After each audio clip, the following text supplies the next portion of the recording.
Hello, Durud and Shalom, and Hola, and Namaste. And marhaba. Hi, everyone. And Marhaba. We don't have Hello. any Arabs here. Hello. Yeah, I'm like I'm the Middle Eastern analyst. Oh, So okay. Marhaba. And do we say salam, salam or marhaba? Marhaba is like welcome, no? yeah, okay. If it's a low, then it can be salam or ahlan. Also, it's like it also has a welcome meaning. Welcome. But then assalamu alaikum has a Muslim meaning. So we'll have Okay. to figure out which one to use. Yes. Atheist Arabs, tell us how you greet each other in the chat. All right, guys, look at this. We're expanding. We have an Iranian, a Jew, an Indian, and a monkey for some reason.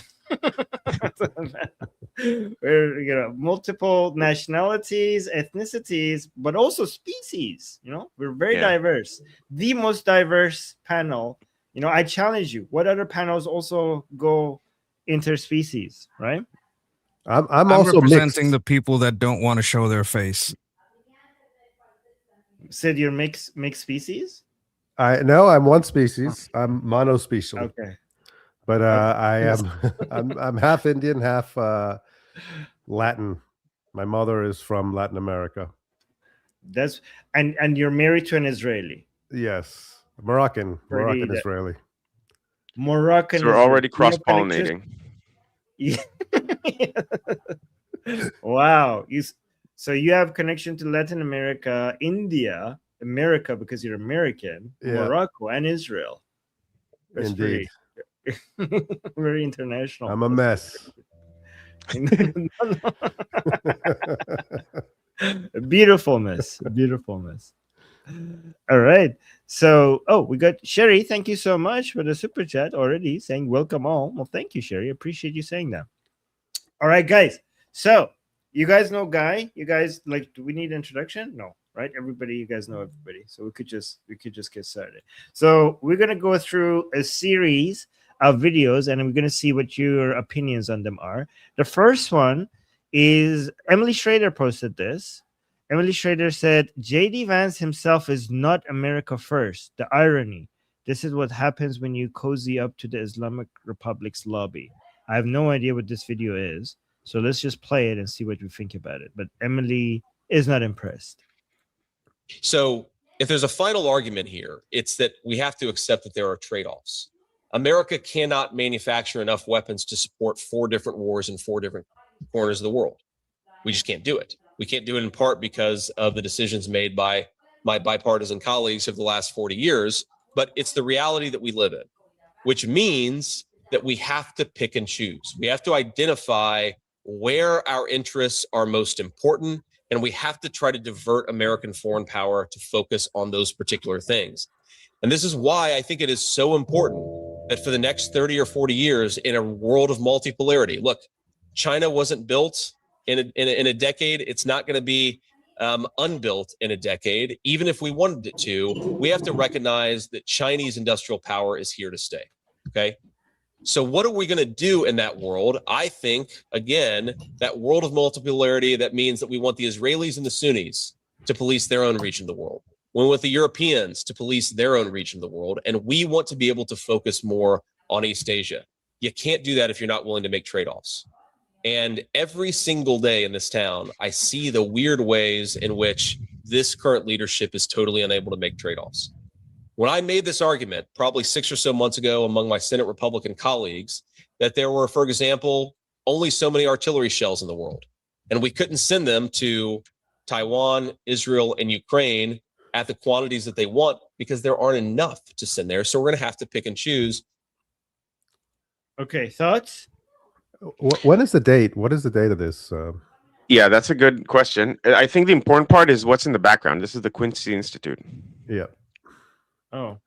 So I because I recall him speaking at the Quincy Institute. I believe it was before the election. It sounds like before the election based on what he's saying. So Emily is resharing it now, right? The post is from July 21st.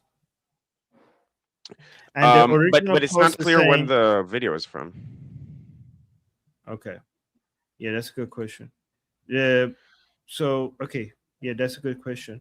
So the original poster, oh, I know this poster saying, you're right, he's Dugan. Okay, he is Dugan is an enemy of the West.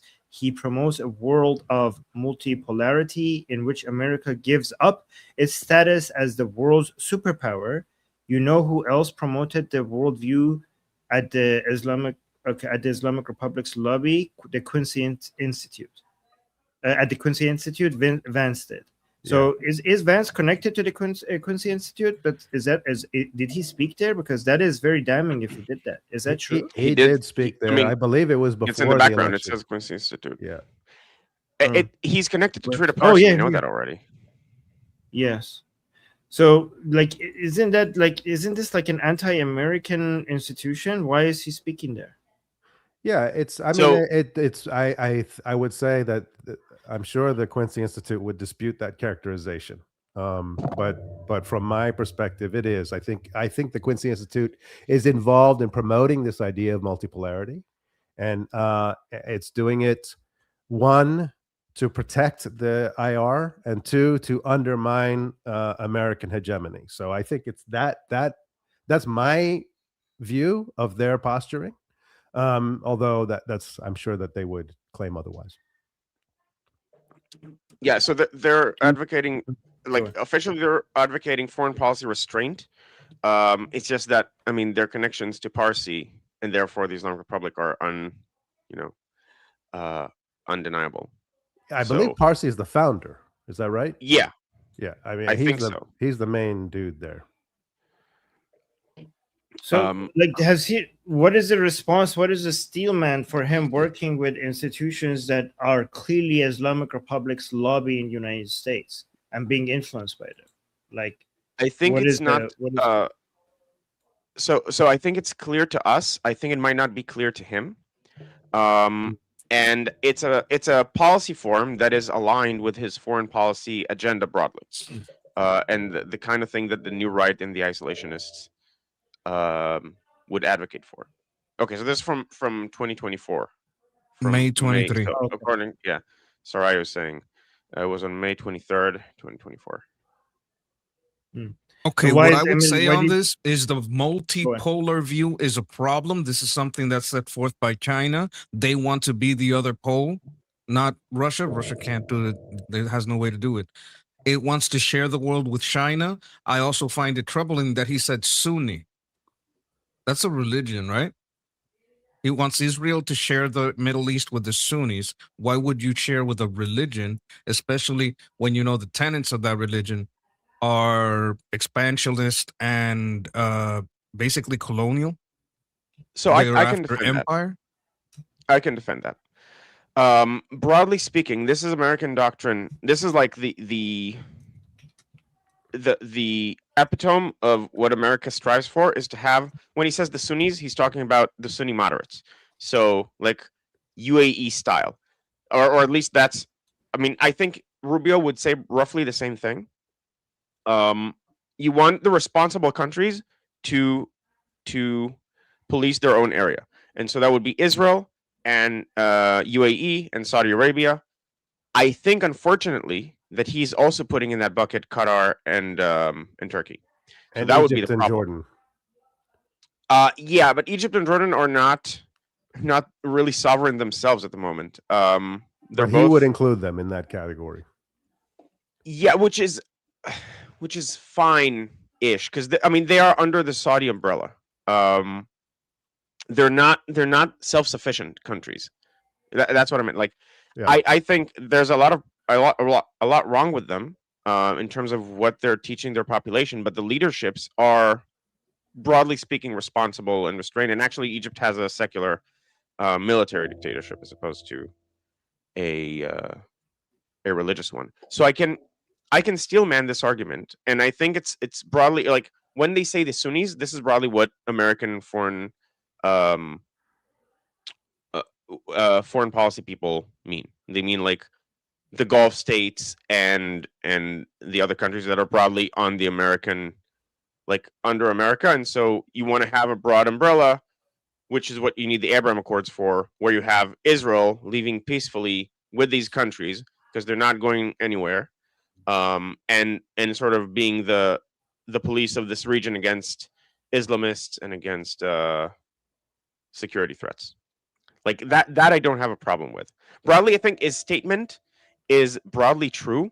The issue is the context and and he likes to use broadly true statements, sort of like Fuentes. They're not the same by any stretch of the imagination, but he likes to use broadly true statements to advance things that don't necessarily follow from those broadly true statements.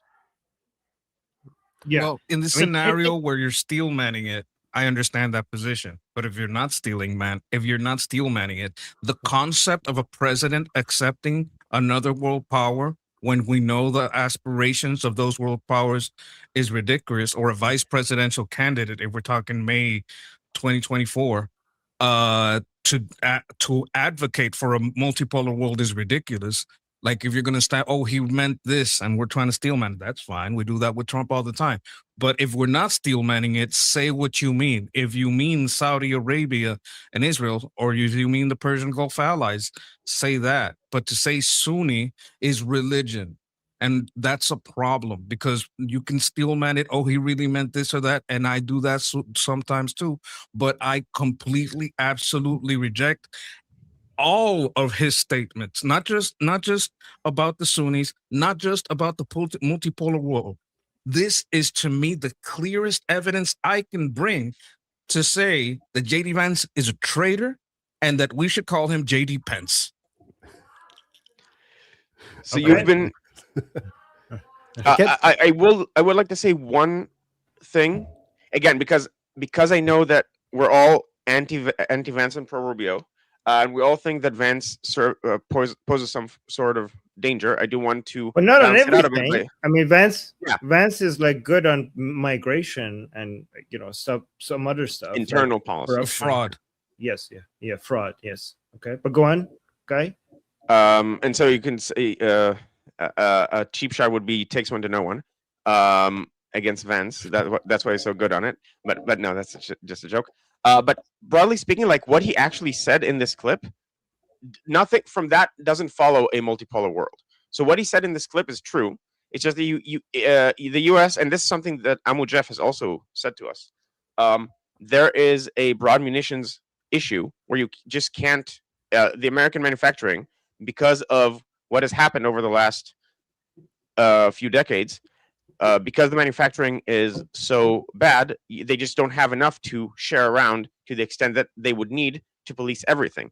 The solution would be prioritizing in a way that keeps the balances in check while you're upping, as opposed to then let's just sell Ukraine to Russia and Taiwan to China, or Israel to the Islamic Republic, or whatever. Like, seems to be what the problematic formulation of this is that would follow.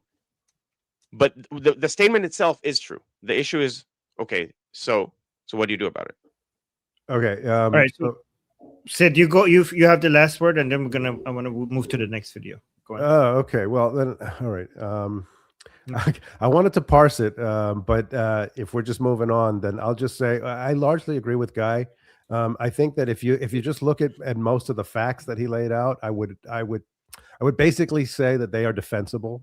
But I think that the conclusion that he draws from that is problematic, and it's problematic not just from the standpoint of American security in the immediate future, or the security, global security in the immediate future, but also for America's long-term prospects economically and militarily. So I think that basically he's drawing the wrong conclusion, whether this is kind of intentional or not. I think he's drawing the wrong conclusion from the correct facts. So the facts are right, yep, and the conclusion is off, and the implications of that incorrect analysis, let's say, is, I think, really bad for America and for global security. All right. Agreed. So let me go. Okay, we got 2 super chats. quickly read those. Leo, thank you so much for the super chat saying Sunday fun day with all-star panel this morning. Thank you, Leo. That's very sweet. Thank you, Leo. And then we got Shaheen with a super chat saying Javid Shah Reza Shah Dovom Pahlavi Sevom Ramz Piruzi Enqilab, which means long live the king, King Pahlavi the second, Reza the second Reza the king, and the third Pahlavi is the key to a victory for our revolution. And thank you, Shaheen. Thank you for the super chat. All right, let's get a quick update now that more people are here. Let's get a quick update regarding where we are at. And then I want to see what your opinions are on whether we are in a good place. United States position against the Islamic Republic is in a good place. What's your prediction about what's going to happen going forward? What the current strategy is? Do you agree with the strategy? Do you disagree with the strategy? So let's just get a quick update on this. Hey, Rachel, good morning. Monday will mark 60 days since the Memorandum of Understanding was signed between the United States and Iran, and technically it is set to expire. Reports indicate very little progress on a diplomatic solution to reopen the Strait of Hormuz and address Iran's nuclear ambitions. This weekend, Iran continued attacks in the Strait. On Saturday, a bulk carrier reported being hit by an unknown projectile. A day prior, an Emirati oil vessel was also targeted. President Trump spoke on Friday about the conflict with Iran and the Strait of Hormuz. After we finish defeating Iran, which is being very badly defeated, pretty soon I'll be declaring the Hormuz Strait a territory of the United States. Essentially, that's what we have. The blockade. No ships get through unless we want them to. With a focus on Iran, we're also tracking the latest developments between Israel and Iran-backed Hezbollah in Lebanon. Hezbollah violated the ceasefire over the weekend, wounding 3 Israeli soldiers. This prompted Israel to launch a new round of airstrikes against targets in southern Lebanon. Hezbollah committed 2 major violations today. They struck Israeli troops who were operating in the security zone in contravention of the ceasefire agreement. And then when Israel responded, they moved civilians inside their terrorist headquarters. They used their own civilians as human shields so that later on they could point at Israel and say that Israel is targeting civilians, which we are not doing. Overnight, the Israeli military warned residents in northern Israel to be prepared for loud explosions along the border as operations against Hezbollah continue. Rachel? So I think that, I know this might be an unpopular opinion because a lot of people here want the United States to escalate soon. But I think there's a chance that this is actually the best strategy by the United States. I think the United States has figured out that they could, with very little cost and very little use of their munitions, just maintain a blockade plus the economic fury operation by Scott Bessent. They're doing so much damage to the Islamic Republic without neither escalating or de-escalating and just staying here. And the news in the United States might be covering this less now because it's like old news, and it's not going to politically, it's not going to be that much of a cost if they just maintain the current status quo for the Islamic Republic. Financially, it's not going to cost the United States that much if they just maintain the status quo. And the Islamic Republic is being, destroyed from the inside with very little effort. And I think that it's working because there's a lot of signs from within Iran that it's working. The Islamic Republic is extremely desperate. And there's 2 sides right now within the Islamic Republic. One side that is so desperate to actually make a deal work to the point that they're making it, they're banning Death to America chants inside the holiest places in Iran. Like you could say death to Israel, but they come crack down on you if you say death to America. By the jihadis, they stop you from saying death to America. But the another side that thinks that this is devastating, and the Americans are just sitting by while everything is breaking apart, and we need to go back to military operations soon, but in a regional way, not just the Islamic Republic, not just in Iran. and they want to get people, Shabi, the Houthis, Hezbollah involved, and they're trying to get Hezbollah to attack Israel. The Houthis, they want the Americans to go back to military operations because they think that they're slowly dying the way that the whole negotiation, everything is a trap. Americans are not actually interested in a deal at all, and the only way to do this is to go back to war. But that's based on my understanding of what I'm seeing from inside Iran. But what do you guys think? I have a question. Why did he say deal with Hezbollah? The guy before this, he said, no, after they signed the deal, after the deal with Hezbollah, they did this and this and that. I said, when did Hezbollah sign a deal? What is this deal with Hezbollah? Oh, It didn't. I don't understand that. Good catch. Yeah, no, it wasn't didn't. He said it wasn't this guy, it was the guy before him. Yeah. So there's as much a deal with Hezbollah as Israel was part of the MOU with Iran, meaning Hezbollah is a party. I think it was a he misspoke. So the deal was with Hezbollah is affected by the deal. Hezbollah is expected to do certain things by the deal, or the deal is expected to affect Hezbollah, but Hezbollah is not a party to the deal. Now there were ceasefires that it is supposed to adhere to, if Israel is expected to also cease fire, and to the extent that Israel, the guy before that I think was actually the Israeli, I think. Exactly. Okay, so the deal is not doesn't include Hezbollah, but it lays conditions for what has to happen for Israel to not keep striking Hezbollah. And so it does have responsibilities incentives. for Hezbollah? Hezbollah has incentives to not overstep the boundary, because if they overstep the boundary, what happens to them is what happened to them in the last few days in the Ali Tahrir Ridge.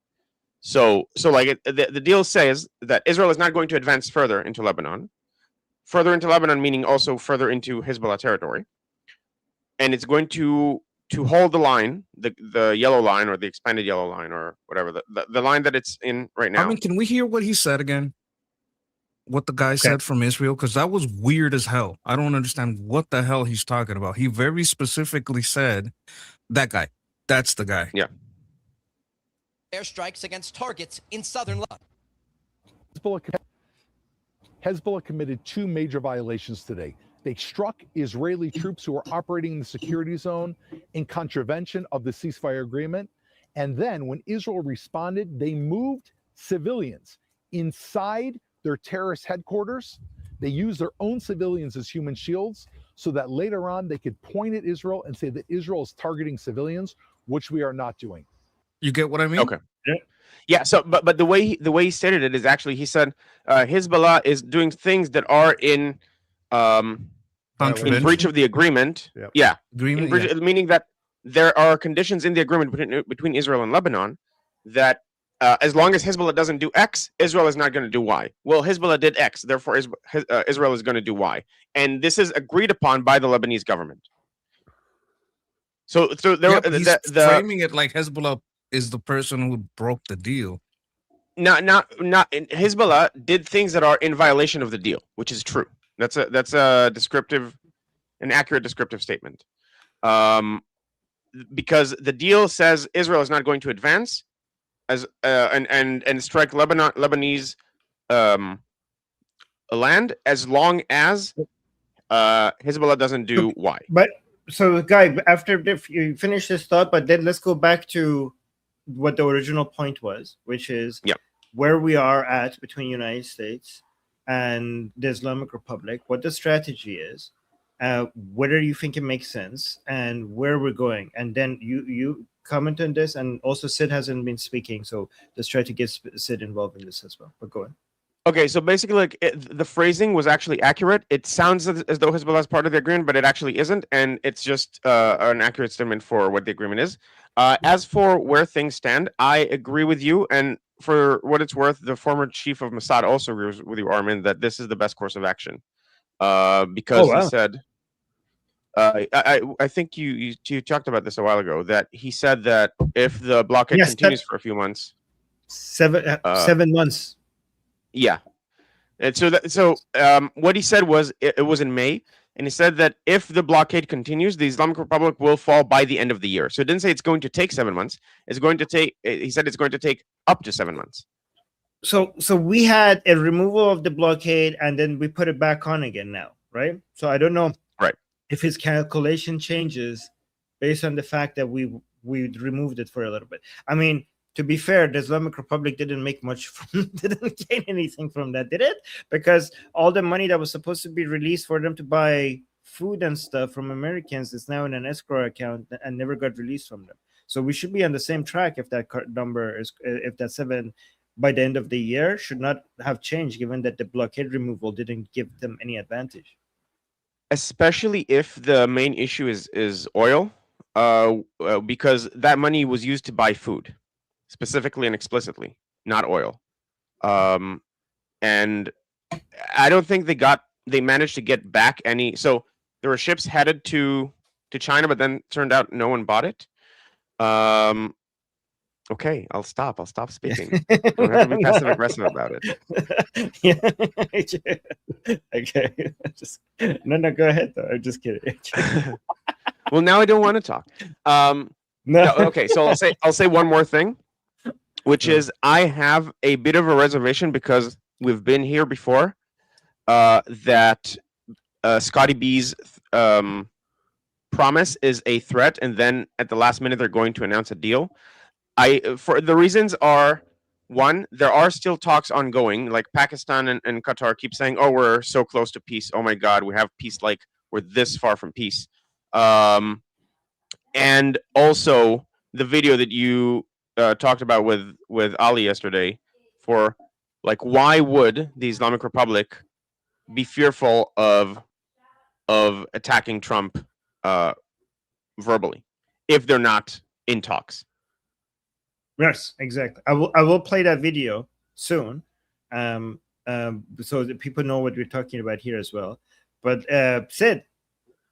Yeah. So basically, I think I would not say I'm on the record exactly, but my first interaction with this group, the first time I ever spoke, was after the stream, and Monkey was there. And I announced myself as a blockade guy. I like the blockade. I would say, just add to this, I'm not a military guy. I'm probably the least least experienced militarily of the panel. So I don't have any expertise here, but I just like the vibe of the blockade.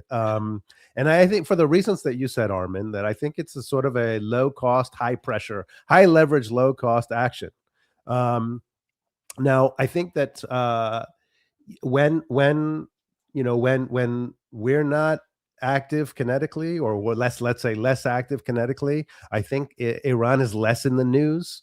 So it is better for Trump and the administration politically than bombs, right? And at the same time, I think it drives the IR crazy, because then they have to deal with their own shit and all their own personal divisions and professional divisions start to come to the surface.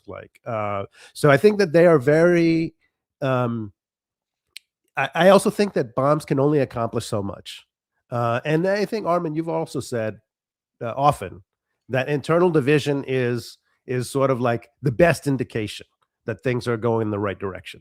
So, yeah. So overall, I've been very pro blockade, but I will just add one element to it, which is something also that you said, Armin, which is that the sort of hot and cold, on and off roller coaster is more damaging to the regime.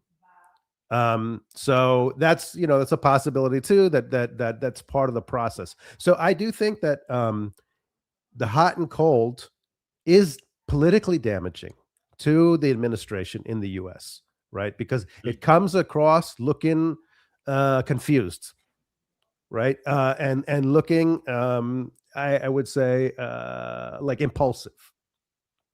But I feel like it's possible that there is a sort of a political chicken going on, a game of chicken, where in both cases, internally, this conflict is damaging politically, right? So the conflict is damaging to the administration politically, and it's also damaging to the IR politically.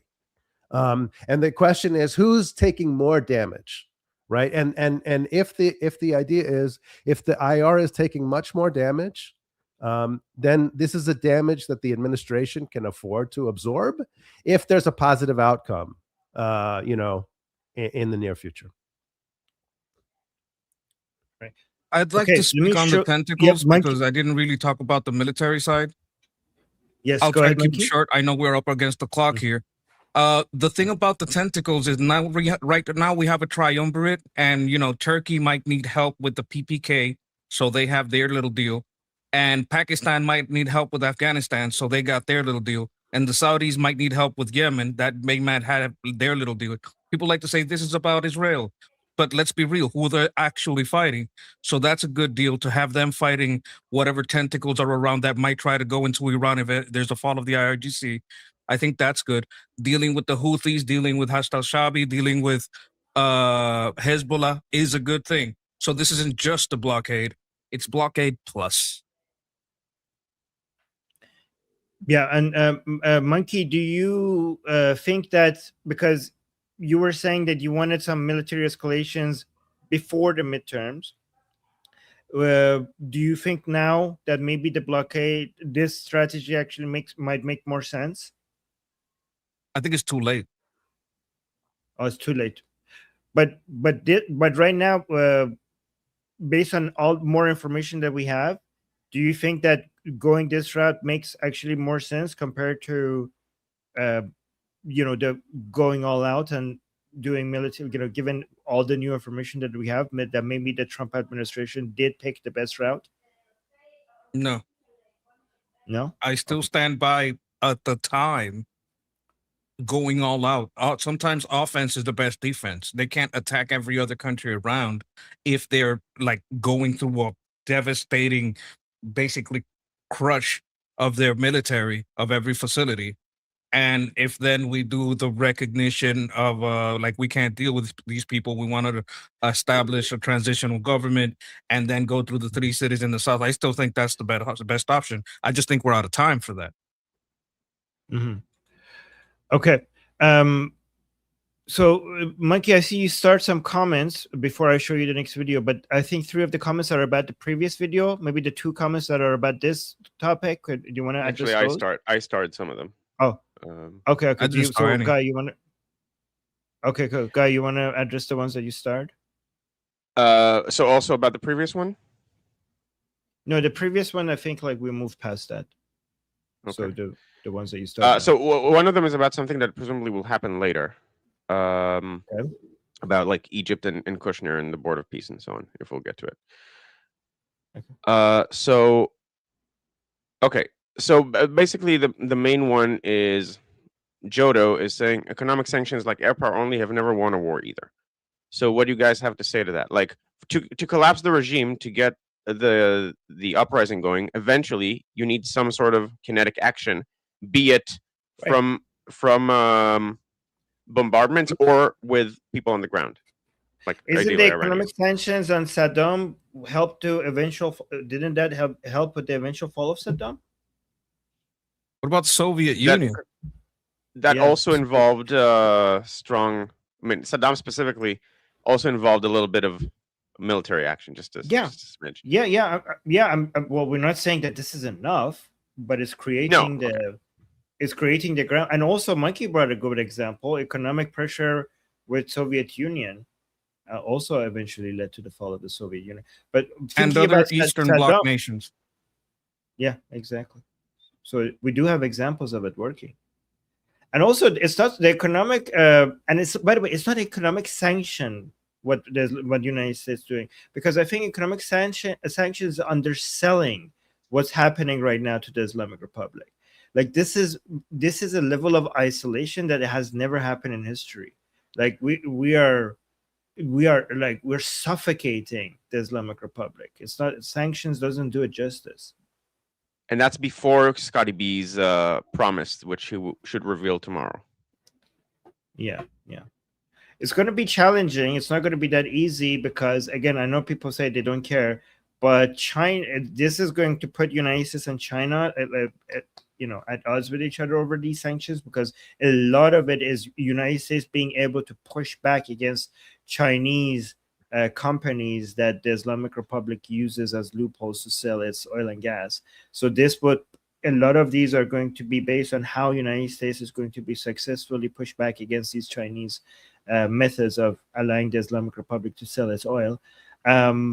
So this would be, we'll see. But yeah, again, if anyone could do it, it would be the US. Agreed. Yeah. Okay. All right. So we got some super chats, but let me show you guys this video. I think Sid hasn't seen this yet, right? Guy, so Monkey, did you see it from Ali's? I played this on Ali's show yesterday. I might have seen it. Okay. So, guys, this is in Iran, in the city of Mashhad, in the shrine of Imam Reza, Imam number 8 in Islam, right? This is also the shrine where Ali Khamenei was buried in, right? And somebody is chanting. Okay, so look at this. Let me just play it and translate.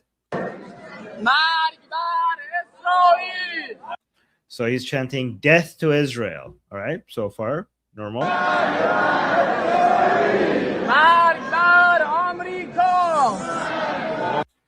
Then he says death to America, and the security guy is like, shh, no, shh. It's okay. Guys, this is one of the most Shia places on earth, and the jihadi security guy comes to him and like, no, we don't say that here. Okay. So the guy is like, why can't I say that? Why can't I say that? Why can't I say death to America? Like only salavat. You only say salavat here. Salavat is like salala, salala Muhammad. Allahumma salli Muhammad wa ala Muhammad. So that's what they're saying, right? Only salavat. So now he says, who said that? So the guy who was chanting death to America, like, who said that? Who issued the fatwa that I can't say death to America? Which marja? Which religious authority has decreed that I can't say death to America? So they're arguing with him. I don't know what they're saying over there.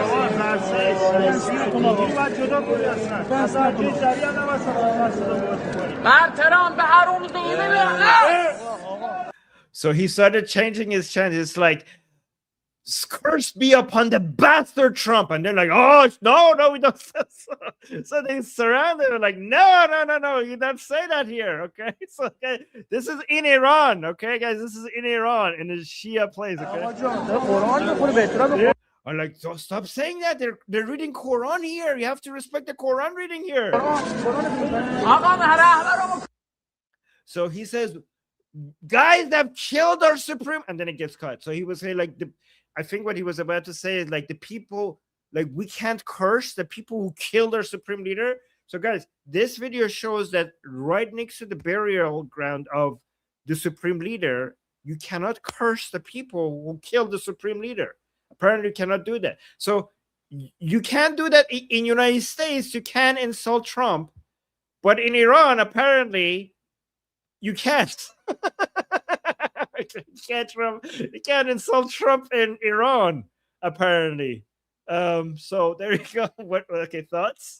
I have a question. So, is it typical to do that here? Like, do they get that political inside a mosque over there? Is this very typical? Like in America, you can love Christ and be against, the Islamic Republic, but you're not allowed to yell it at a church because you're disrupting. No, this is Shia center. If there's any place that you expect to hear death to America, would be here.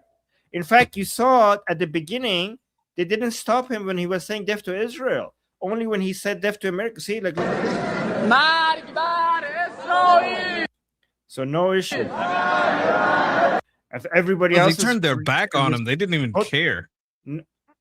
It's actually, hold on. Let me see. Let me explain. Not only did they not tell anything, everybody else is also repeating. Right? Look at this.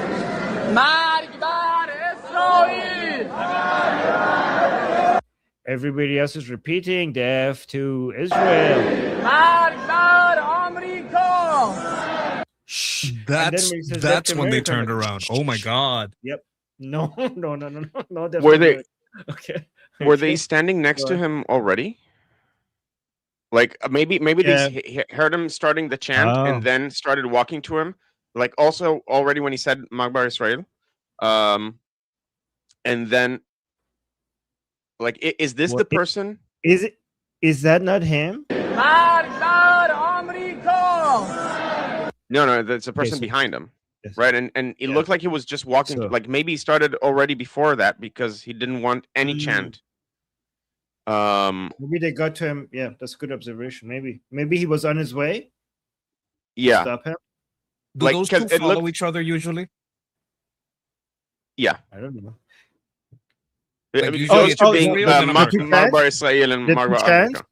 The two chants. Yes. Yeah, but this is but chanting death to America and death to Israel in a shrine is normal. Like this is like no, but like he heard him and said, "Oh, I know what comes after this. Let me grab him because I know what he's gonna say next," and went over and grabbed him. So, this I don't know if the restriction is only on death to America or both. Probably even if it is on. I think it's death to America, and if they're going to restrict death to Israel, is to make it seem like they're just being consistent. That's what I think, right? So if they restrict death to Israel as well, it's because they don't want to seem like they're only restricting death to America. Their excuse would be, this is a religious place, and we don't want to be cursing and insulting. That's the excuse, right? So if that's the excuse, then it has to apply to Israel as well. But what I'm telling you is that this was not the rule before. Oh my God. I mean, this chant is their religion, basically. Yeah, it is their religion. Yeah, exactly. Like, this is the religion at this point. Yes, death to America is the religion. More than Islam. Yeah, you're right. The axis of the resistance is more their religion than Islam, which means death to America, death to Israel. But is separation of church and state haram? Oh, of course. There's no such thing as separation. Like the whole legitimacy of the government comes from Islam. The head of state based on the constitution is not even the supreme leader. It's the Mahdi. So the security is being very haram. Yeah. So I think this is puzzling either way, right? So whether they're restricting death chants against the U.S. only, or whether they're restricting death chants to both Israel and the U.S., it's very puzzling.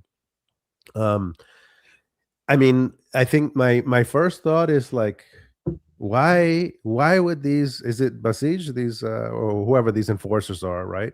What do they think they're accomplishing? Either way, right? Like, okay, they're stopping this guy. What benefit does it have to the regime? This guy doesn't chant this, right? I have no idea. I think it's really inconsequential either way. He can chant or he can not chant, and it's not really going to make a difference.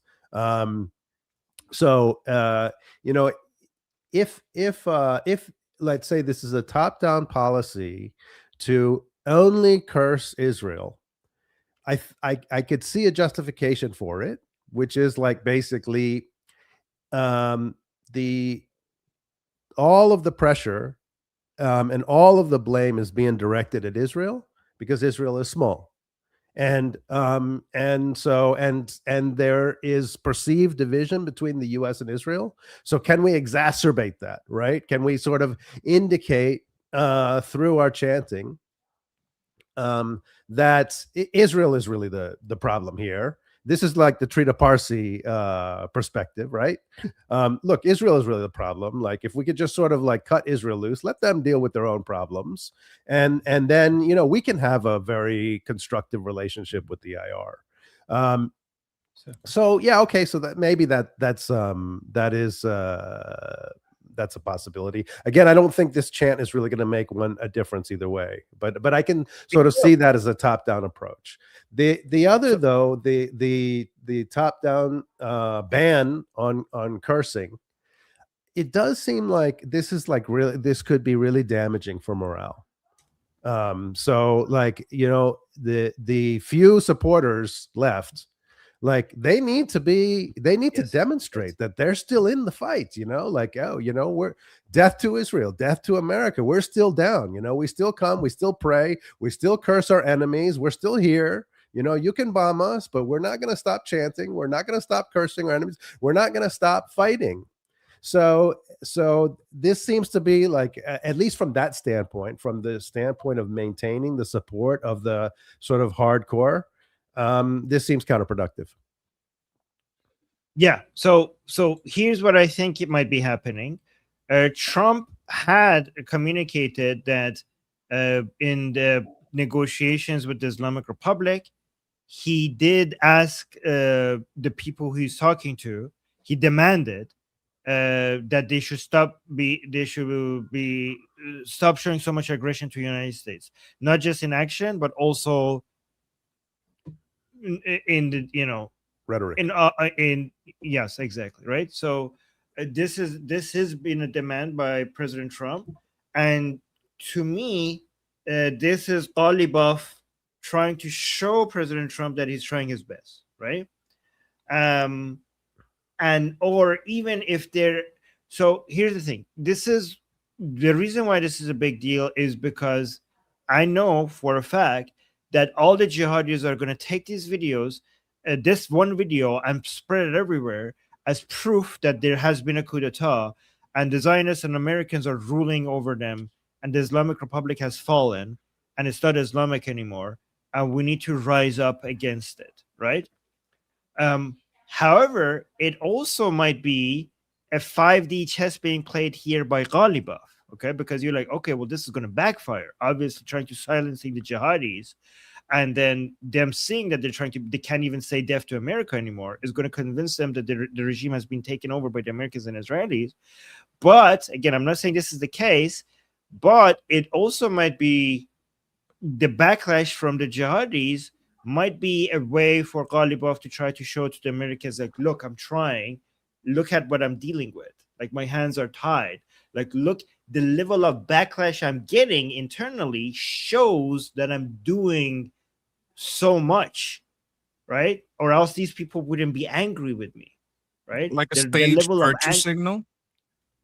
Well, it's real, but it works as good as stage. The anger is real against them, but he kind of pokes at them and get the anger to show to the Americans that I must be doing the most that I possibly can, or else I wouldn't be facing this much anger.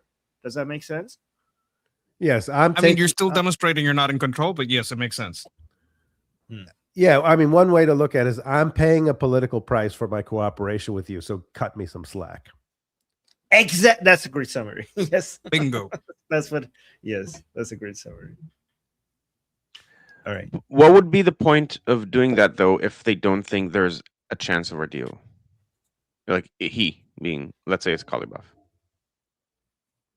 Well, Ghalibaf is trying to buy time, stay in power, keep the support of the Americans as their guy within the Islamic Republic, because without the Americans having some investments in him as the inside guy, he doesn't have that much power behind him, right? So, for example, right now, he's facing a lot of challenges from the Supreme Leadership Office. They're now making moves against him, and his power is now getting reduced a bit. So he needs the Americans' military threat. For example, if I was Ghalibaf, I'm like, hey, I'm the one that's saving your life, because I am the one who gets you on a no-kill list I am the one that tells the Americans who to kill and who not to kill inside the Islamic Republic. I wouldn't say that directly, but I would like that rumor to be around. So you need to bend the knee to me. And if I was Ghalibaf, I know that my power is conditional on the Americans being here. So I would be desperately trying to find ways to make my power more permanent and lasting and not dependent on the Americans being here while the Americans are still here. So I need to buy time to be able to make that happen, make my power more deep rooted rather than so reliant on the Americans. I don't think it's going to work though. We'll see. So you don't think there's a chance we'll wake up tomorrow to a brand new deal of opening the strait and we might. It's not going to mean much. Yeah, no, we might. Yeah, okay. Yeah, we might. A new agreement, probably. We might go through a series of these, but we'll see. Anyways, let's do. Monkey, did you want to add anything before we do the super chats? I doubt we're going to wake up to any news of a deal for at least, 2 weeks, a month. Until after Scott Bessent does his thing. And his thing has time to take effect. I mean, that's why I put it 2 weeks. That's not a lot of time though. That's pretty soon. About a week or two. Yeah. Okay. Yeah, okay. You go and sit. Just one thing. I would just add that I don't think anyone would have. I mean, even if a deal is announced, I don't think anybody would have even an ounce of faith that deal is legit. I'm saying not the IR, not the US, not Qatar, not Pakistan.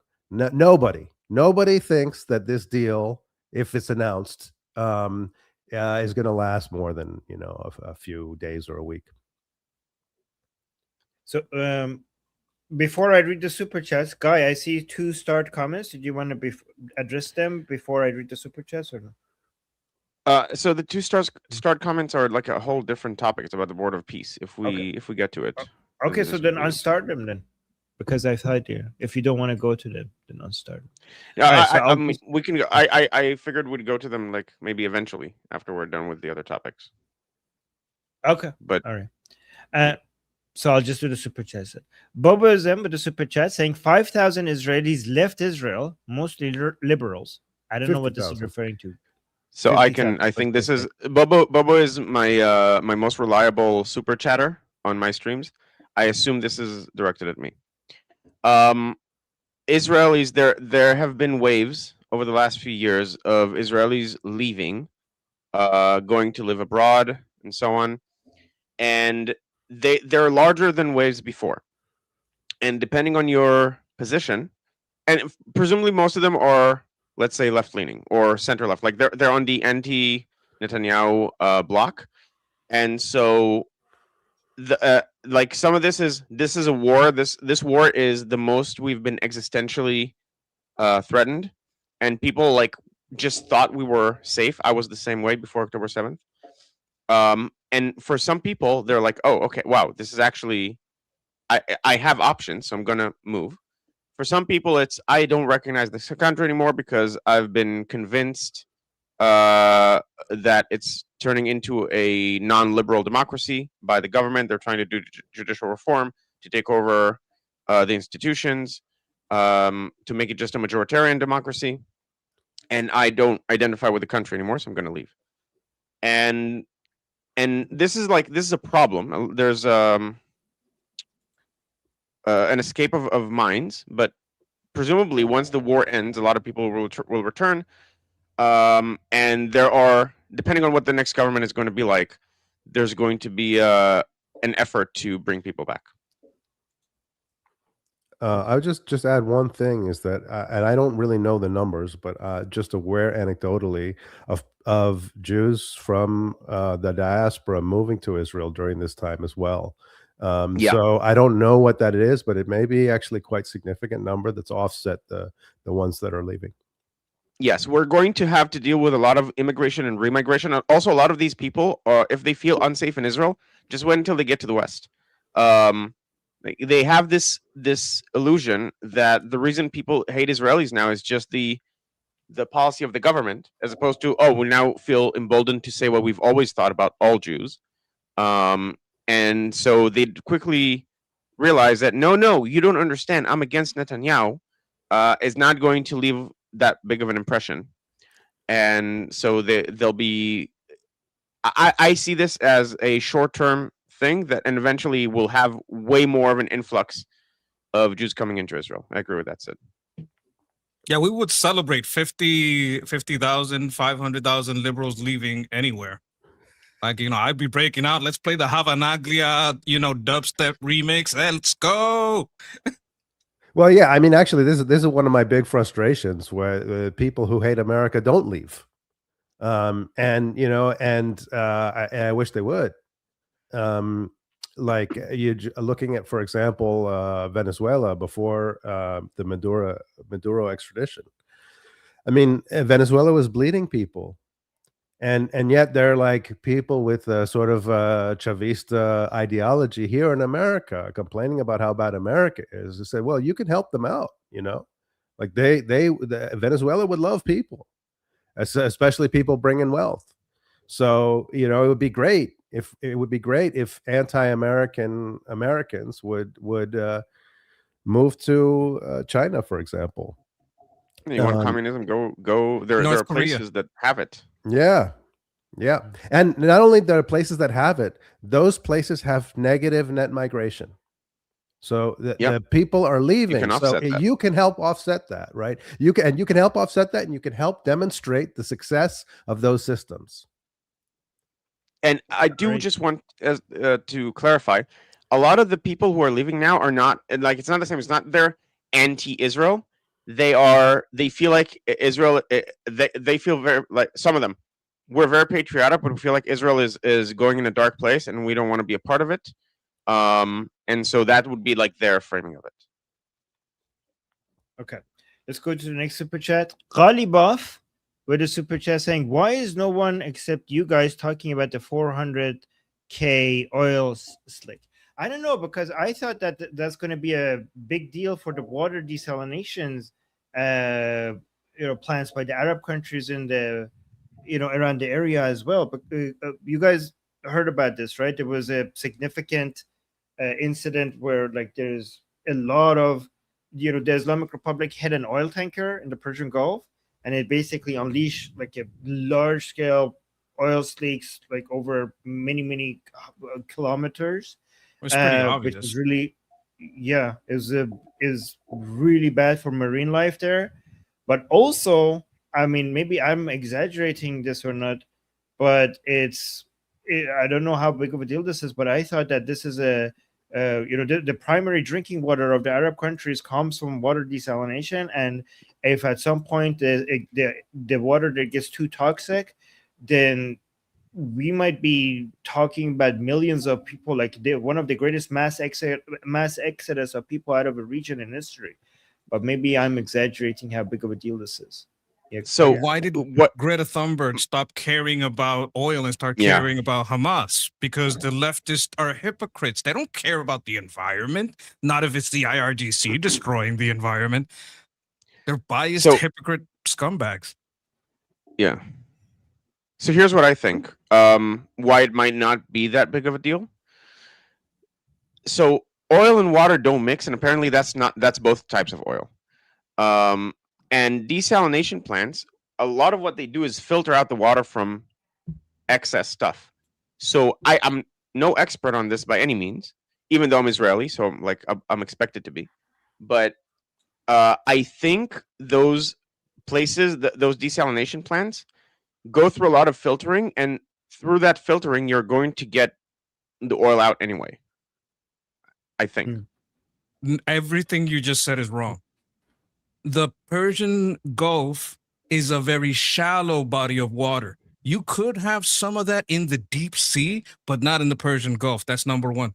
Number two, it definitely does affect desalination. And all that water, all that oil does not just stay at the top. We had a discussion about this, deep discussion about this. I don't remember what his name was, but someone in the discussion group studied this stuff. I wasn't aware about it either until I was corrected. Like, I'm not trying to put you on a bad spot because I thought what you thought. But what was explained to me that there's two big problems in this. Desalinate, this is terrible for desalination.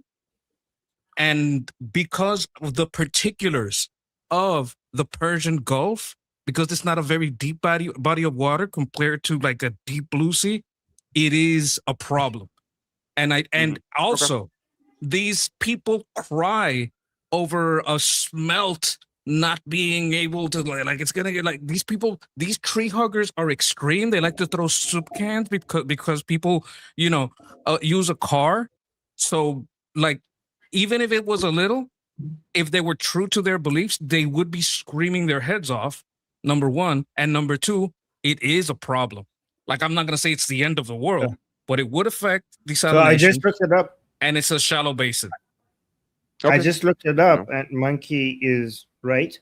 It says desalination plants cannot filter out heavy crude slicks because petroleum chemically destroys reverse osmosis membranes and contaminates distilled water. Facilities must halt operations and close intake valves immediately to prevent irreversible infrastructure damage across the Persian Gulf.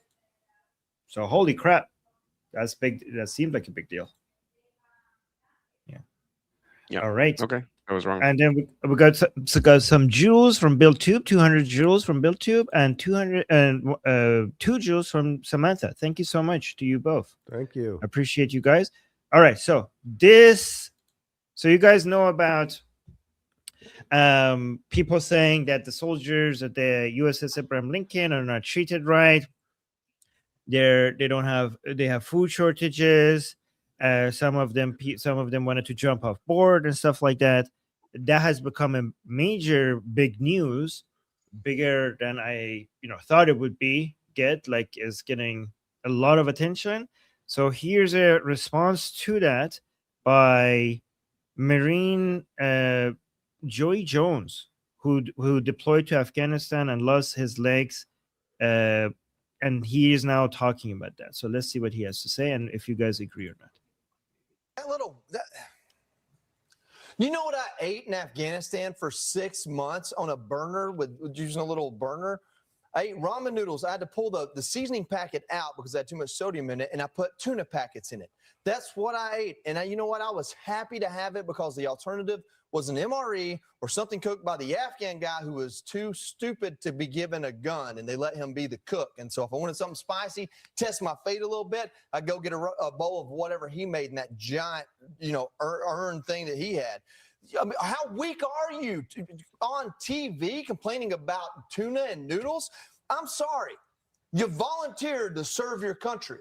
You can come back, get out of the military, and do like all of these Democrat veterans and complain about it and make commercials and be a sellout if you want to and come up with a new way of doing things. The last Democrat president that I remember that was deploying troops, Barack Obama, had the army going to Iraq on patrol bases for 15 months at a time, eating MREs. I'm sorry, but you're a sitting duck on a patrol base in Iraq, in Afghanistan, a heck of a lot more than you are on a fortified Navy ship sitting in the water. You might have got bored, and I'm sorry. We did have more fun getting in firefights, I'll say that. But to sit there and say that it was terrible because you had a corn dog and a hot dog, I would have traded a block of C4 to the Taliban for a hot dog by about July 2010. I just do not understand the mentality. If this is a representation of who our military is now, and I'm not saying it is, but there's at least enough for some of these trash rags to print about it. If this is who we are, we're just Rome sitting here waiting to burn. We've got nothing left. It makes me fume. If he sat there and said, we didn't have any clean water to drink, we couldn't take a shower. I mean, well, I didn't get to take a shower for about 6 months, but still, something that has something to do with hygiene or, like getting sick. There was a scurvy outbreak and, the guys that were missing legs were only given wooden pegs instead of metal ones. Then maybe I might have some sympathy. But to that little kid and whoever raised him, Lord, help you if you ever go into a hot war on the ground like millions of Americans have. I can only think what a World War II veteran sitting there who's lucid enough today to see that and think about the 6-month journey home from fighting the toughest war we've ever fought after being there for 4 years was thinking, listening to him complain like that. The Secretary of the Navy put out his response. That's my response. End of story. Clay, All right. Thoughts? I'd like to say this confirms what I was saying. Tuna and noodles is not typical mess hall food. This is food you get from the PX. So this is optional extra food. What I suspect and what I have said before is there are more than one giant, kitchens where you can go get food, and they're available at certain times during the day. You could just go over there and eat, right? That's not a problem at all. What they may be low on supply is M&Ms, tuna, stuff you cook for yourself in your little area. That's what may be low. That's why would they say noodles and tuna? That's what I'm thinking is going on. Go ahead. I'll just say, so I haven't been following this story that much, but in general, like I was just part of the war for the last 3 years or so, however long it's been. Yeah, almost 3 years. The amount that the average soldier in the IDF was doing without complaining, because they knew that they had to, because they were called to duty because we're under existential threat. Knowing that and then hearing these reports is it reinforces something that we sort of all know, which is that young people in the West just don't understand how good they have it. And that if you're a soldier, that has implications. If you're a soldier, you're expected to do things. You're expected to not have a cushy life. I know people who went house to house, risking their own lives in order to find hostages, in order to eliminate threats to the places where people live around Gaza that have already been massacred at that point. And you're on a fortified ship. Your life is not in any danger. Don't be stupid, basically. Yeah, Thank you for your service. I love it when Israel is strong and has strong people. Thank you, Thank Mikey. you for your service. Go on, Sid. So I guess I'm somewhat skeptical about how widespread this sort of delusion or this disillusionment among the sailors is. Is it? I think that. I mean, I feel like this sort of taps into a demoralization campaign where the media blows up like storms in teacups. In order to make us feel bad, right? And in order to project this idea of American incompetence, and I think this is not to say that there's no problems, but I do think that small problems are blown up, and then people run with it. And it's intentional. And I want to say, something that I said 1,000 times already, but I think that whether this particular incident is an example of this, there has been a very deliberate, multi-generational, decades-long effort by the Muslim Brotherhood and by the IR to infiltrate this sort of soft underbelly of the West, which includes the NGOs, academia, and media. And to use Western media as a platform for demoralization. So this is an accomplishment. Like, this is something that they have done, and it works. Like JD Vance said about China as an industrial power, and we can't change that overnight. We cannot change the sort of anti-Western slant of Western institutions overnight. We have to start doing the hard work now. And I think this sort of taps into what Guy was saying also about young Westerners being effete and not up for the challenge. And I think that there is some truth to that. But I do think that there are people who are up for the challenge. They are, but they're constantly being demoralized, right? And so this is our own institutions failing us. And they have to. I think they ought to point to the possibility of American greatness. We can achieve great things. We have achieved great things, and we can achieve great things. And that doesn't mean that the media and the institutions should not be critical. They should be critical, but there's a difference between critique and demoralization. And I think that a lot of demoralization is happening uncritically. Amen, brother. Can I steel man the Navy a second? This is what I think might be at the core of this. When a seaman calls home, you might have a very short amount of time to talk and very few topics. And you're like, yeah, how you doing? No, I'm good. Are you sure? It's a little rough. I know you've been out there for a long while. They run out of tuna and they ran out of noodles. But the person hearing this, on the other end, that's a civilian, doesn't understand that they're talking about the PX and these are amenities that are optional. And it's like, if you're asking me, well, that's the only thing I can complain about. It's not a big complaint. But the person who hears it doesn't understand that they're not talking about the mess hall. And it's not such a big deal. It's just I'm answering your question.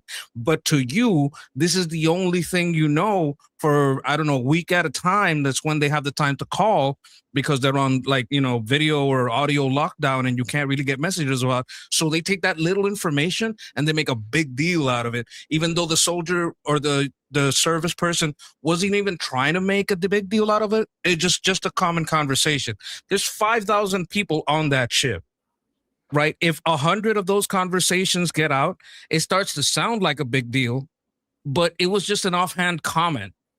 That's my steel, man. Like maybe they're not demoralized, but Makes it was sense. interpreted that way.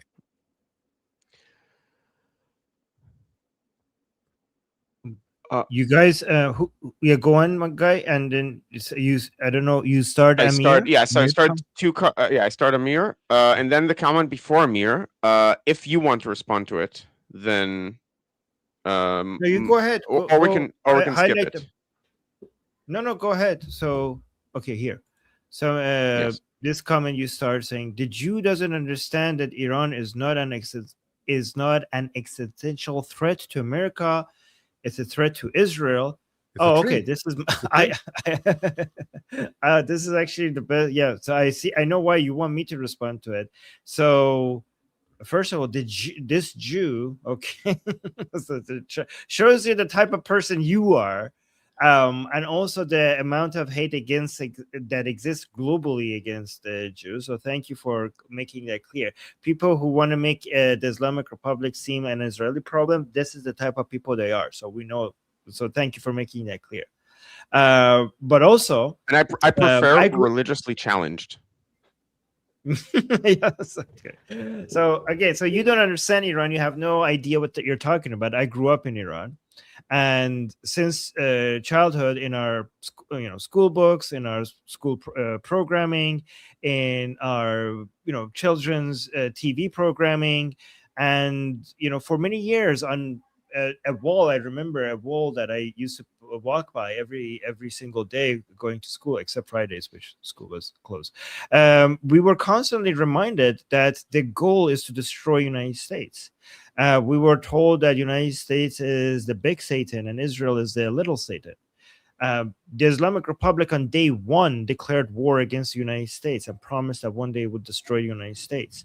The Islamic Republic waged war against the United States, not just by words, but also on day one, by arresting, kidnapping, and holding hostage the American embassy staff inside Tehran, without completely unprovoked, because the Carter administration back then was actually signaling to the Islamic Republic that they want to cooperate with them, to the point where their politicians went and participated in the Islamic Friday prayers as a sign of good faith. Neither America or Israel actually was showing any aggression to the Islamic Republic, and the Islamic Republic declared war on both, in both words and actions. And ever since, they've been chanting death to America. And the Islamic Republic has killed more Americans than any other existing regime right now. So the whole point of, by the way, the reason is it's actually the other way around, because a lot of people think that the Islamic Republic attacks United States because United States supports Israel. It's actually the other way around. The Islamic Republic attacks Israel because Israel supports the United States, because the goal is the United States and Israel is in the way, right? So they attack Israel for the same reason they attack Pahlavi. Pahlavi, the goal is to bring down the current world order backed by the United States. So step one was to destroy the representation of that world order in Iran, which was Pahlavi from their perspective, right? And then you get Iran, you start using the resources of Iran to expand your Islamic empire, your Islamic, your Islamic revolution, export the revolution. And they use this word, export the revolution to everywhere in the world until all rule is Allah's rule. They say this, right? And then step two is to go through Israel. If Israel was not there, they consider Israel to be a cancer tumor in the region that is not letting them expand to the whole world, right? They think Israel is there to stop them to eventually get to the United States. And I mean, Israel is actually, well, every time Israel is killing one of their enemy, they're also killing America's enemy. And none of this is secret. I mean, just because you're ignorant about what the Islamic Republic is trying to do, this has been, they tell us this. They have advocated for this, and they said this is their mission from day one. The Islamic Republic their mission has never been to rule over Iran. If you look at the revolution of 1979, the whole point was to liberate the entire world, starting from Iran. Khomeini himself said that this has never been about Iran. He was against celebrating Iran, because for him, this was always about Islam, not about Iran. Taking Iran, using it to keep expanding, taking the region, taking Iraq, taking Saudi Arabia, taking all the Arab countries around the Persian Gulf, then going all the way to Jerusalem, liberating Jerusalem, and then keep expanding until the whole world falls under under their rule. They chant that one day they're going to turn the White House into a Husseiniya. This is something that they brag about. This is something they chant about, but this is also in their fundamental literature of their so-called scholars. This has always been advocated for, and it's within the DNA of the Islamic Republic that they're at war with the United States, and everything else they're fighting, they're tentacles of the United States that they have to cut. And to add to that, so if the regime gets a nuclear weapon, that's really bad news for America, right?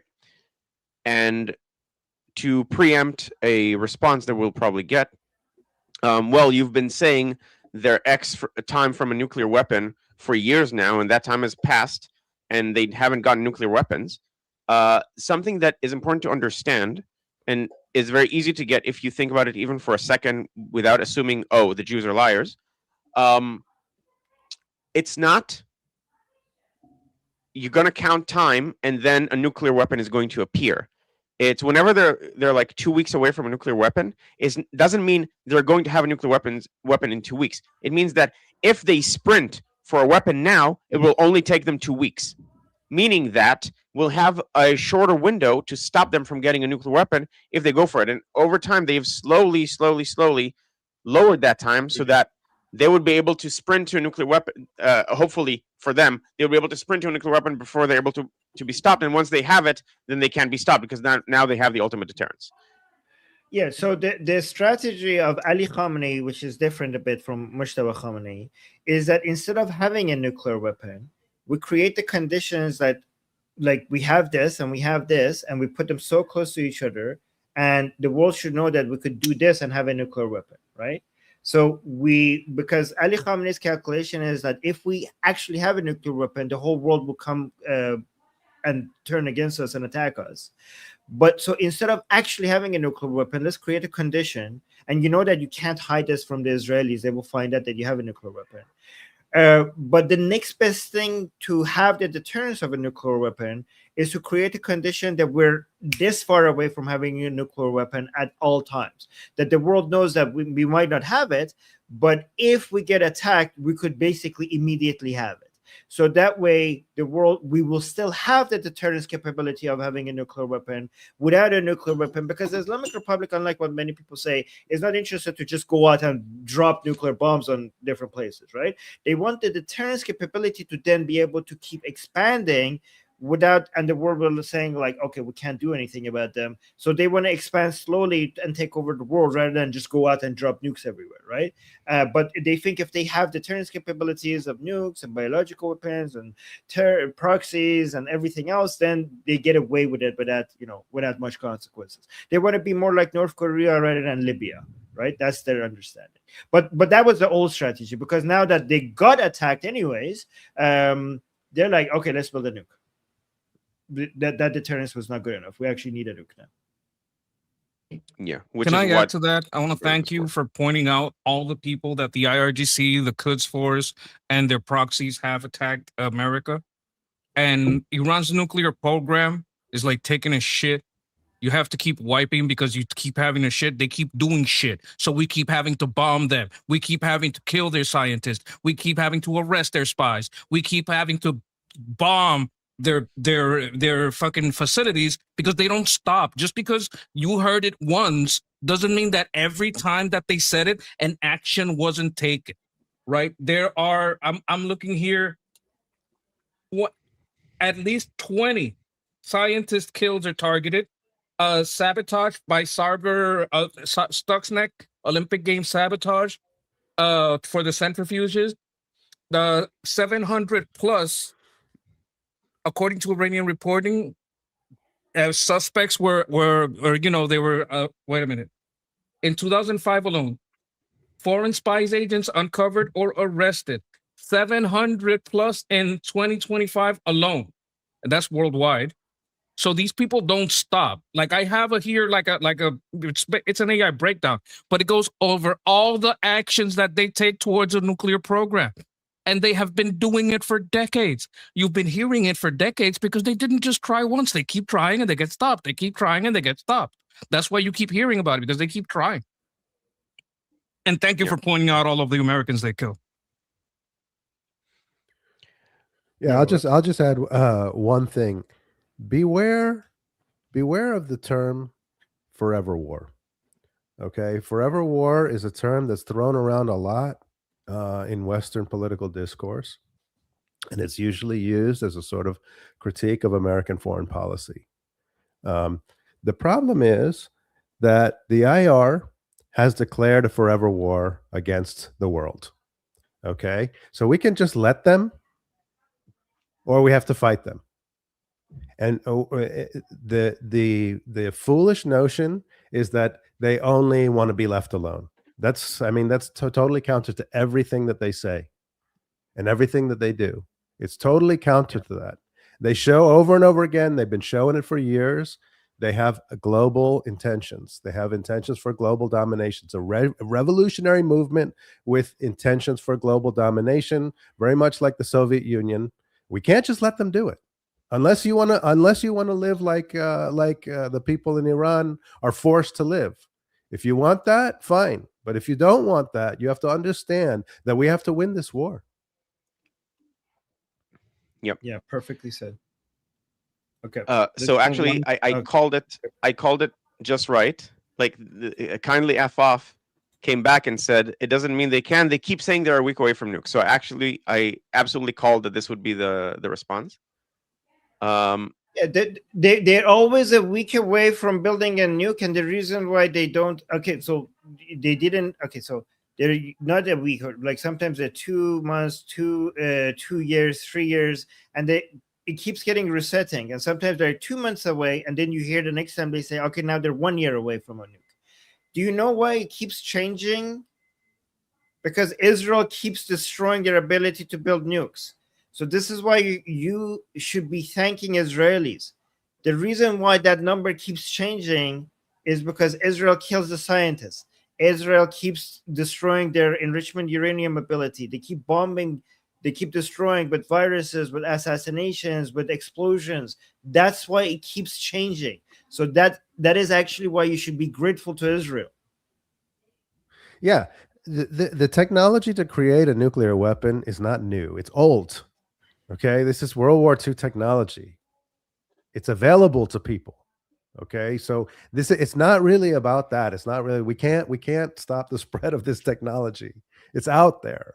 What we can do is we can prevent the capability, right? The physical capability to enrich and to create weapons, and Israel has been doing that, and because Israel has to do it, and I think that we have to realize that a nuclear armed Iran, a nuclear armed Islamic Republic, is an existential crisis for the world. Yeah. Yep. Pretty well It's said. not just All right, let's go- America, United Yeah, go ahead. States, London, Austria, Georgia, Czech Republic, Canada, Switzerland, Netherlands, Turkey, Spain. All of these, Germany, France, The all Arab of these world. nations arrested Iranian spies, made actions against the Iranian spy program. I understand that we respect Israel. We thank them. They've probably done the most. But people are going to say, oh, that's just Israel. Israel hates us. No, no, no, no. The whole planet, governments all around the world know about Iran's nuclear program, and governments all around the world are against it. It's not just us. It's not just because America and Israel are biased. No, no, no, motherfucker. It's everybody. Well said. Well said. All right, guys, let's move to the next topic because this is what the title is, and I want to make sure that I get to it before Guy has to leave. Okay, so Laura Loomer posted this saying President Trump posted this on Truth Social last night. He's calling the Islamic communist candidates in Michigan and Minnesota jihadists. Ilhan Omar, Rashida Tlaib, and Abdul El Sayed are jihadists. It's time for the rest of the GOP to adopt this language. Yes, I agree. So, I've been saying this for a long time. So to adopt this language, stop calling them socialists. Well, you should call them jihadists and Marxists because socialists, yes, socialist is too soft, but Marxism is as dangerous as jihadism. So don't stop calling them Marxists. But Marxists and jihadists, I think I like this. Yeah, jihadists. What do you guys think? I think this is both a descriptive and good marketing. They are literally doing jihad by trying to take over the US covertly. Jihad doesn't have to be immediate boom booms or immediate violence. It can also be this. So they are jihadists. They're trying to advance Islam against the West by running in the elections. And this is language that is scary, and it's appropriately scary for most people who hear it. I like Yeah, I mean, Islamo-commies, but I like this too. Yeah, I mean to be yeah, exactly. Because this is actually Islamically accurate, what you just said. Because in Islam, jihad is not just military. Jihad is anything that furthers the cause of Islam and helps expand Islam. It could literally be means about effort. writing. Yeah, it literally means effort, right? So the best jihad is, jihad in war. Like that's the best part of it. Like, but there's so many other jihad as well.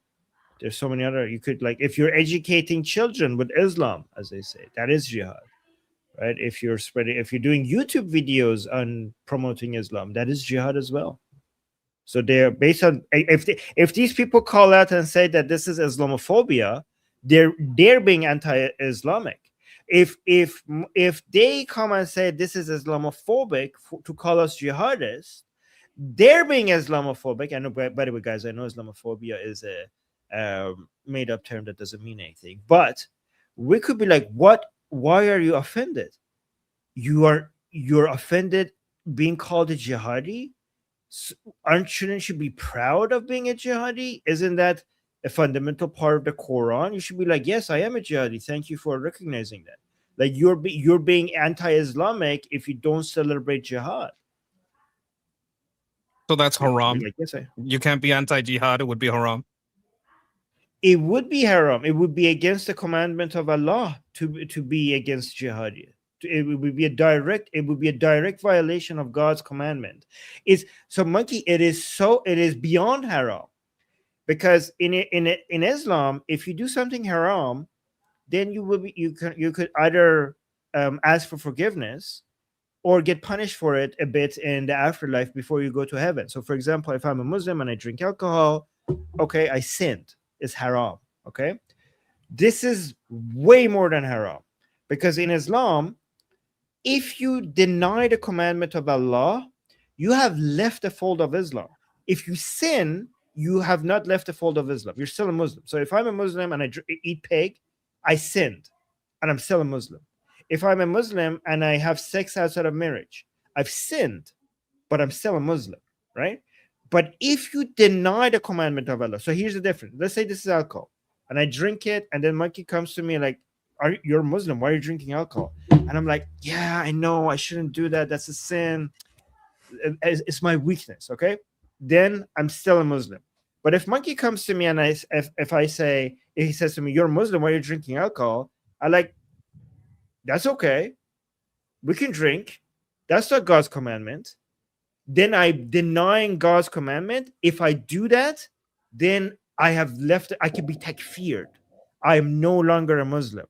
So You'd if be an you apostate. deny that, yes. So if It's I apostasy to that- deny jihad. it's apostasy to deny the commandments of Allah, according to Islam. So if I deny that jihad is a commandment of Allah, then I have left the fold of Islam. Interesting. It's good for a debate tactic. Yes. Yes. It's takfiring. Go. So Go. Yeah. Yeah, so I would say, like, I mean, I get what you're saying. I think that, and it's interesting because you're forcing me to look at it in a different way. So, technically true. Okay, let's say it's technically true based on, based on so.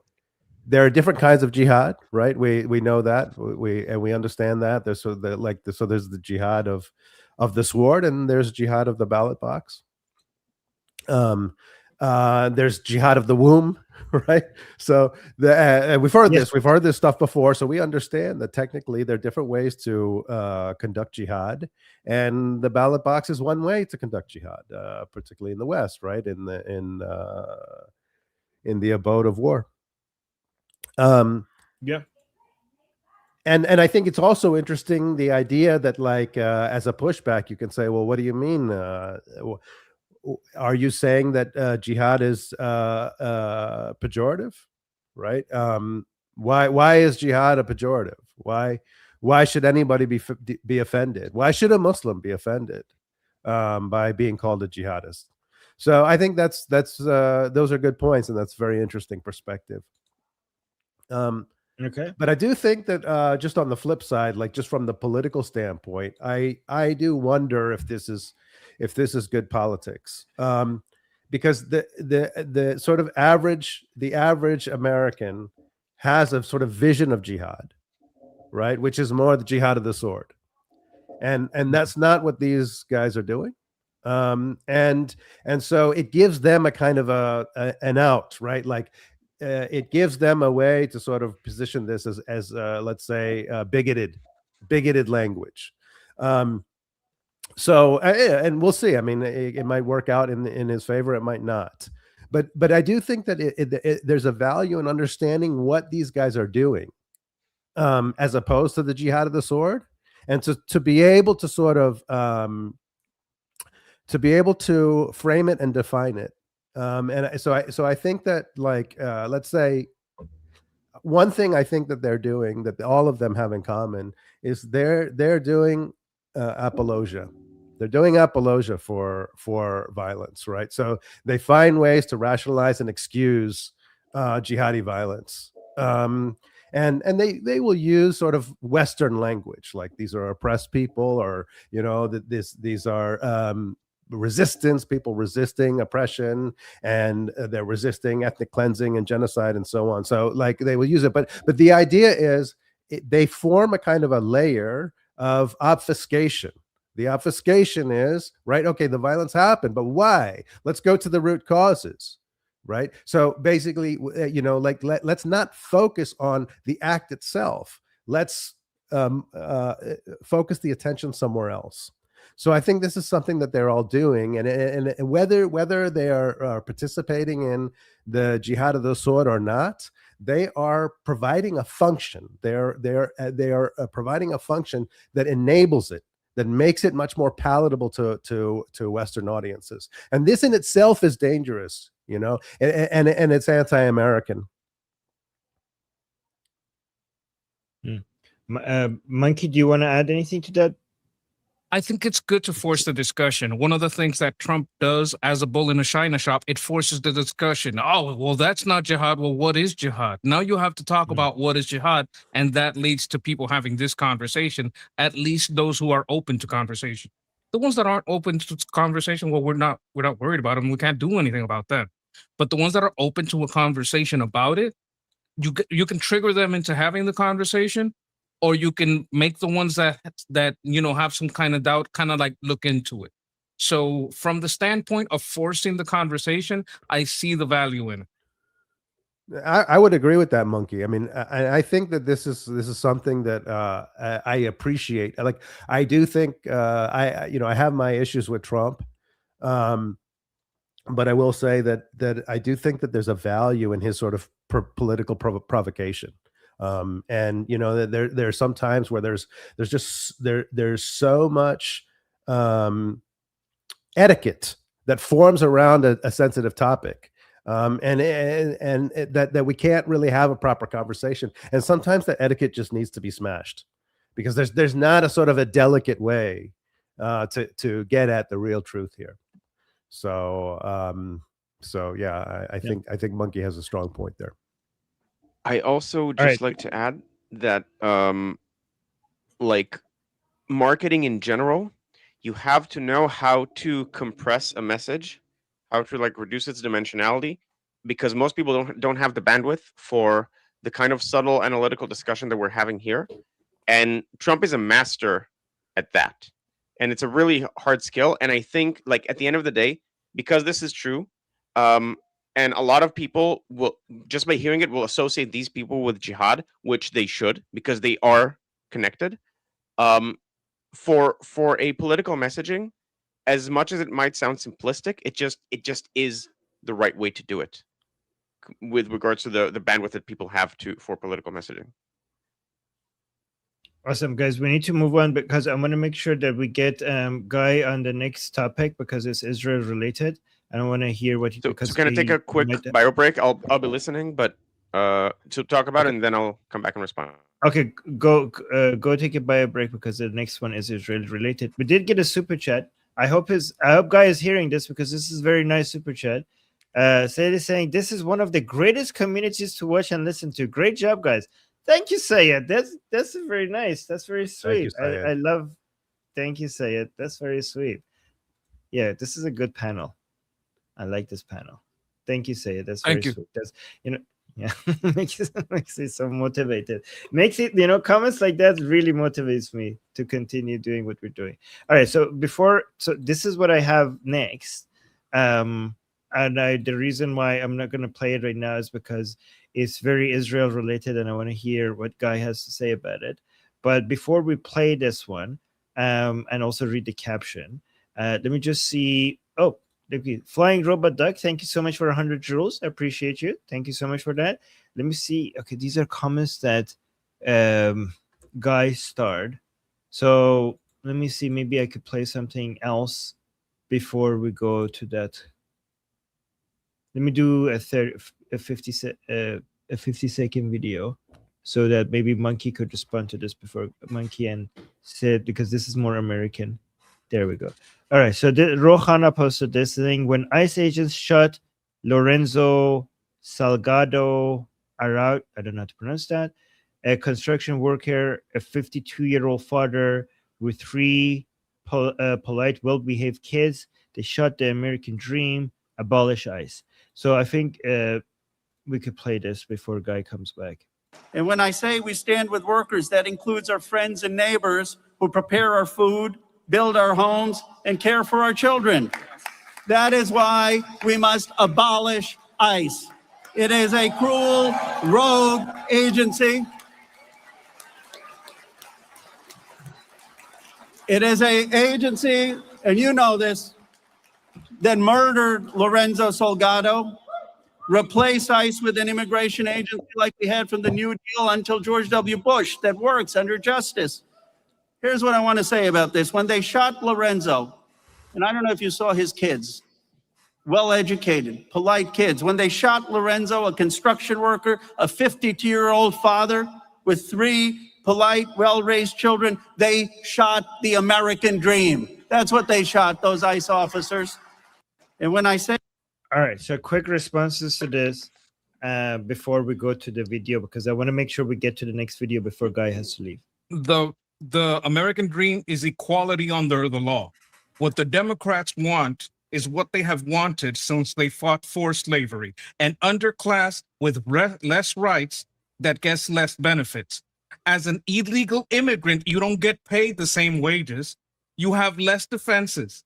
And if your boss says, you got a zipper dive or I call ICE, it's really difficult to deal with that, right? So you're under threat. You are in a significantly lower position, and you are second-class citizen. And the scum known as the Democrats have been fighting for slavery. They fought for Jim Crow. They fought for the KKK. They fought for forceful sterilization of us, lesser classes. That's where Margaret Sanger and Planned Parenthood started. And what these Democrat filth, disgusting, dirty, filthy bigots want is an underclass. They want an underclass. They have switched from making it racial to make it class.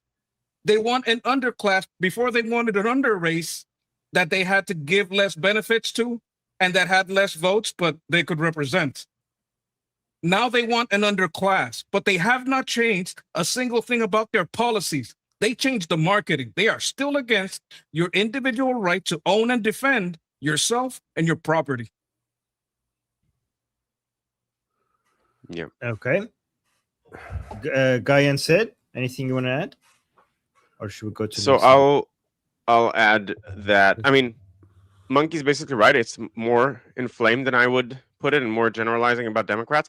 But this statement, that was absolutely disgusting. The people who make our food, the people who raise our children, because we don't have time to do that. That was a mask off moment of I won my slave labor. That's absolutely what this was. And I hope Ro Khanna is not representative of Democrats at this point. Armin, can you just go out of the full screen and show Ro Khanna's profile description on Twitter? Team America, economic patriotism, America's next New Deal. Okay. No foreign war. Tax the billionaires, no foreign wars, no aid to Israel. I mean, this guy is just posturing. It's just so full of it. Team America, I don't think so. Okay. I mean, okay. So Monkey said, and I think it's an important point, right? Illegal immigration is a challenge to the rule of law. And America's strength is rule of law. And I know it's not perfect. I'm not disputing that. I know it's not perfect, but it is an attempt. It is an attempt to maintain that, which I think is what makes America great.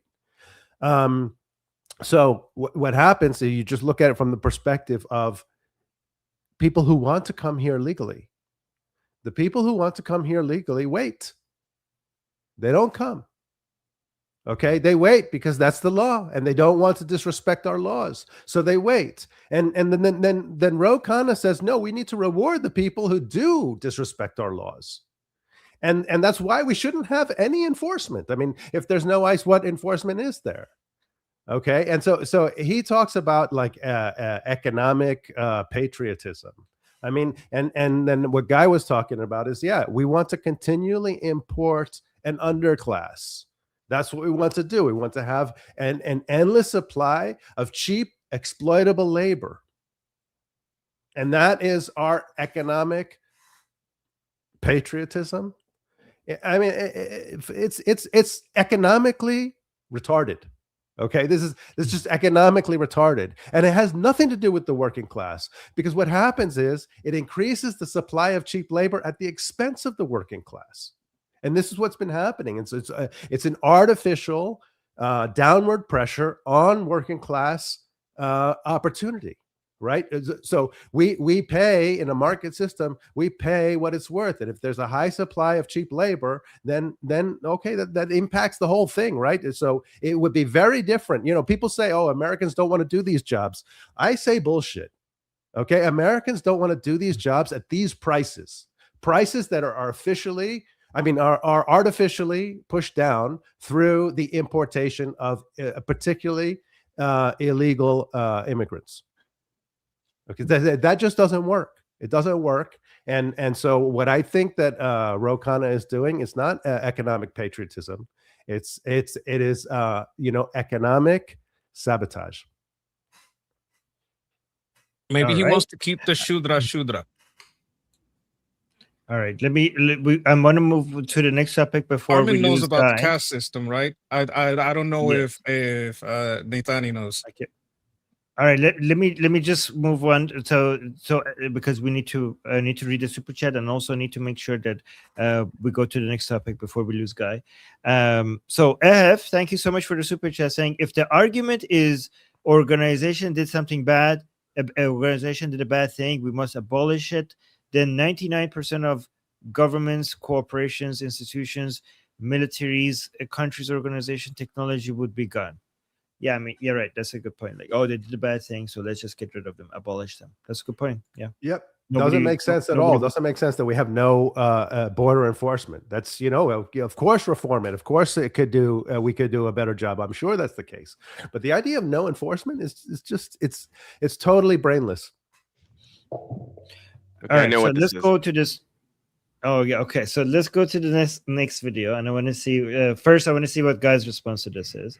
So the caption was interesting. The caption is breaking: Christian apologist makes an IDF soldier admit that he killed children. It's time to ban all Israeli citizens globally. All right, so let's listen what this video is. How many people did you kill? Okay. Now, How many people did you kill? Zero. Why can't you Actually, zero? zero. You served in the I military and you served in the killed military. zero Yes, people? That's the idea. Where Because did you serve? What were you? I actually served. Where did you also serve? In Gaza. What did and you? also No, the no. West What Bank. was your role? What was your A role? commander and A fighter. commander? And I didn't kill. So yes. who did you command to kill? How many people All did right. you command to get killed? I'm happy that Did you you are ever actually command asking for a those bomb to stupid be dropped? questions. Did you ever command for a bomb to be dropped? All right. Yes. Actually, Yes. So you killed people. So Right. you just lied. Again, Ugh. I just caught him in a lie. He just lied. Yeah, well, Where did you command for Great. bombs to be dropped? All right. So Where did we're you gonna command play for this bombs game. to be What dropped? about Where the did you definition command of- for why bombs to we're be not dropped? talking about Where the did you definition of command? terrorism? Why do you not Why want to we're not answer doing this? this? Did you Why ever are you command saying for a this? bomb to be Did dropped you in a actually- school? Did you actually support terrorism? Did you That's why you don't ever? want to talk? Did you ever Did command you for a actually bomb to put be so dropped much in a gel school? on your face in order for me to see your Oh, now eyes? you got to attack me, Yeah, my You've been appearance. attacking me for 2 hours, bro. I'm asking you. This is So I'm relevant. asking you, You I'm asking served in you, the I'm military. asking you a You simple were question. calling them the What most is a Palestinian? You moral can answer military me. ever. You can answer me. What is a Palestinian? So here's the thing. What is a Palestinian? The reason why he doesn't want to What answer my is a question Palestinian? is It's because unbelievable. He this can't guy, answer this guy literally Okay, bombed a fine. school, and he won't deny it. Denied that you bombed the school. I personally, in my command 20 years ago, did not. But if You want- you personally, you hear what he said? He Yes. personally did not. He had somebody else do it. Hold on. Oh, you hear what he said? He said My that I God, personally claimed to do it. this Okay. guy's a genocidal This guy freak. is a genocide. Okay. People did you? What did I just watch? Okay, Guy. start us Okay, off. first of all, let's talk about who the guy on the left is. The guy on the right is irrelevant. In general, like he's a joke. He's been a joke for a while, trying to grift off of anti-Israel stuff. The guy on the left is the fiance of Emily Schrader. He's a Christian who was an IDF commander. So that's the first thing. This is not a Jewish person. This is a Christian person. Now, bombing a school is not a big deal. I'm sorry if people are like, bombing a school is not a big deal when that school doesn't have children in it. The structure doesn't hold any humanitarian value. The reason to bomb a school is because both Hamas and Hezbollah have repeatedly, through the training they received from the IRGC, learned to use these structures for military purposes. They do it with mosques. They do it with with churches as well. There are videos of an ever diminishing over the last 20 years community of Christians admitting that Hamas has been using their churches, threatened them, and used their churches to fire from. So bombing a school, if it doesn't hold children, doesn't mean anything. Which is, yes, you bomb schools when they are structures that are being converted to be used for military purposes. That's the Geneva Convention, by the way. The Geneva Convention says that once a structure is converted to be used for military purposes, it loses its protected status. This is what Hamas does. Hamas uses hospitals, uses schools, uses churches, uses mosques for military purposes. The whole of the Gaza Strip over the last 20 years have been converted into one big military compound for this very reason. So that people who are dumb, like the guy on the right, will say, "Oh, but you're bombing a school," because apparently the value of the humanitarian value of a school is the purpose that the structure serves in regular times. That's not the case, and this is stupid. The whole argument is stupid. Now, I have, if we want, I can quickly find, while other people respond, I can quickly find incontrovertible proof that Hamas has been using these kinds of structures for military purposes. So bombing a school is not a big deal if it doesn't actually have children in that moment. Can I add to that from the military perspective? Can I just ask Guy a question before you start? Guy, wouldn't it be also justified to bomb an area or a school, even if there are children in it, if the consequences of you not doing so, based on what's in there right at that moment, would be more children dying than the children that are there? Yes. So generally speaking, a proportional response is not doing to the other person what they've done to you, like Piers Morgan keeps saying, even though he's been told repeatedly that that's not what it is, and therefore, like, proving he's not a good faith actor, because he keeps saying, well, Israel's response was disproportionate. Well, Israel's response should not be to do what Hamas did to the people in October 7th. Should they grape and do all that stuff and behead people? Is that what Israel should do because that's what Hamas did? That's stupid. A proportional response is a response that's proportional compared to the goals of the war. Once you're in a just war, which Israel was and has been ever since October 7th, a proportional response or a proportional action in war is an action that has a reasonable level of collateral damage, which is it's a murky definition compared to the military objectives it achieves. So, for example, killing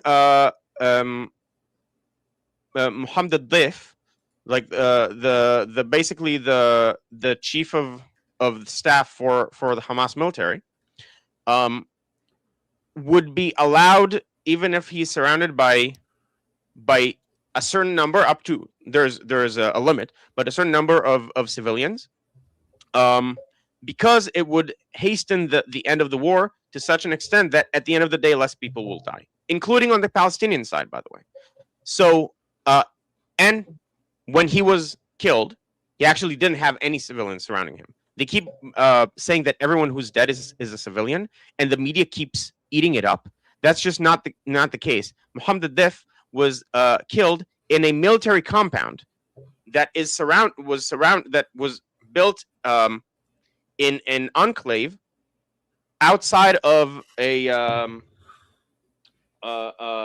refugee camp. So it was meant to look like, oh, they just shot in the middle of the refugee camp. No, we shot a military compound in the middle of a refugee camp that only had military personnel in it. So even in that case, that's not what happened. But the target is what justifies the collateral damage that's allowed. And so depending on what's happening in the school, you're allowed to do that. But Israel doesn't do that. Even if a school has children in it, then the IDF would bomb specifically the one room in that school that is used as a command center. Okay, Monkey? Yeah, using a school is against international law. You can't use a school and then complain, "Oh my God, they bombed the school." Using a hospital is against international law. You can't use a hospital and then, "Oh my God, they bombed the hospital." Using a refugee camp is against international law. It's against the Geneva Convention. So you can't start by breaking these laws and then say, "Oh my God, they did an illegal thing." That doesn't make any military sense. Another point is, well, I think you already said it. Like, it doesn't matter if some civilians die. Actually, the children would benefit if a school being used by Hamas gets destroyed, especially if they're not there, because that means you can't call them into school tomorrow while Hamas operations are going on underneath. You hit the school at night when no one is there, no kids are there. You destroyed the base of Hamas that is under that school, and you save the kids from being in a war zone. So you're protecting children by bombing these places while no kids are there, because you're removing them from the place where Hamas is putting them, because it's Hamas that's putting them in the danger zone because they want to operate out of a school. Am I right Yep. about this, Can I- guy? Yes. Can I share a picture from Yes, of course. the recent war? Okay. Yep.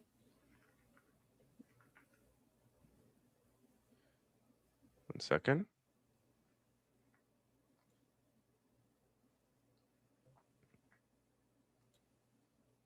Okay, so I need to remove the current screen. Yes. I can't do that. So Armin, can you? Here, I'll just do it for you. There you go. Okay. This is a nursery school. You can see based on the walls, they have Disney characters. This is actually not Mickey Mouse. This is Farfur. We can talk about Farfur some other time. But this is a nursery school for like toddlers. This is the entrance to a terror tunnel. Okay? This building was bombed. This is a school that was bombed when it was empty because it was used as a terror base with an entrance, a huge entrance, by the way, to a terror tunnel. This is not like a manhole. This is, you can pass a lot of munitions and stuff through here, including RPGs and whatever you want. This is the war. These are the people that Israel has been dealing with. This is what Hamas is. Okay? They built tunnels under nursery schools to use them as a tool for war. Because in their eyes, every child that would die as a result of this is a martyr. So they're doing them a favor. These are sick people. You're not dealing with regular people from the West that you're used to. Okay? You have to understand this. Now, this is just one example out of many. I can find others, but I think this shows it very well. So yeah, this is a great demonstration. Great demonstration. And just to add to that, Ali from inside Iran also commented saying من خودم معلمم تو ایران مدارس رو تعطیل کردن و نیروی امنیتی و نظامی بردن توش هنوز هم اونجا. He's saying I'm a teacher inside Iran. They closed down schools and they moved the military forces into those schools, and they're still there. So he's also providing. Hamas learned this from the IRGC. A lot of commanders in Hamas have been trained by the IRGC. Yeah. Sid, did you want to add anything? Yeah. So I think that my frustration with this whole discourse is that Hamas is very open about their use of human shields, among many other war crimes. So they're open about it because they know that they're not going to receive the scrutiny that Israel does. So there is like an asymmetric scrutiny that happens here. Now we just look at like, okay, for example, Guy has this, he can show examples. And there are many other cases. On the other side, like the Palestinian Authority and Hamas will literally name schools after people who kill civilians. They will literally name schools after people who've achieved nothing beyond killing civilians. Okay, so this is, I mean, this is very, very different culture. Now, Israelis will often respond saying, okay, you know, this guy was saying, oh, you said the IDF is the most moral army in the world. Well, maybe that's hyperbolic, but the IDF do various measures to minimize the harm to civilians. They do roof knocks, they do leaflets, they do calls, and so on, right? They facilitate humanitarian aid. They create humanitarian corridors. People will often respond to this by saying, well, you know, like, if you're dead, who cares, right? But here's the problem with that. You look just across the border in the last 15 years in Syria, you got 500,000 dead, 12 million displaced. That's like 14 Nakbas worth of displacement. Okay, just in the last 15 years. Okay, were there any roof knocks? Were there any humanitarian corridors? Were there any leaflets? Were there any calls? Was there any facilitation of humanitarian aid by any of the combatants? By Assad, by Hezbollah, by ISIS? Was there any? Okay, so when I say 500,000, 500,000 dead, I'm talking about significantly more than all of Israel's wars put together, including Gaza and Lebanon and Iran. None of those things happened at all, and there is zero scrutiny, because it comes down to who is allowed to conduct war and who is not allowed to conduct war. And this is the environment that we're in right now, where basically you're saying, Israel, you're not allowed to conduct war. You're not allowed to conduct war because, look, this is what happened. This school was bombed. So you're not allowed to conduct war. They are allowed to conduct war. They are allowed to bomb schools. They are allowed to kill civilians. They are allowed to practice zero-calorie sieges. They are allowed to do that. And what does it mean if they're allowed to fight war and we're not allowed to fight war? What does that mean? It means we lose and they win. So a few more things to say. First of all, what's 24? You can stop spamming this comment. I'm going to respond to it now. What about the rape of prisoners in Israeli prisons? This has never happened. The worst accusation that had some level of credibility is that soldiers did some form of torture to one specific individual who was there on October 7th and did some heinous crimes and would have deserved all of it, and even that ended up being false. So there was the other accusation in the New York Times that Israel taught dogs to do something that's literally impossible to teach dogs to do. So neither accusation, this, as is stated, never happened. The one slightly, somewhat, it took a while for it to come out that it never happened accusation was that there was torture of a specific individual who did, I don't want to say on stream what they did, but needless to say, torture is the least of what they deserve.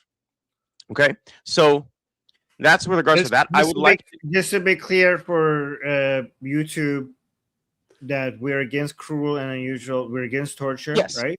So, yes, okay. Just want to be it's something that you can't do moral grandstanding about. It's not something you should that should happen.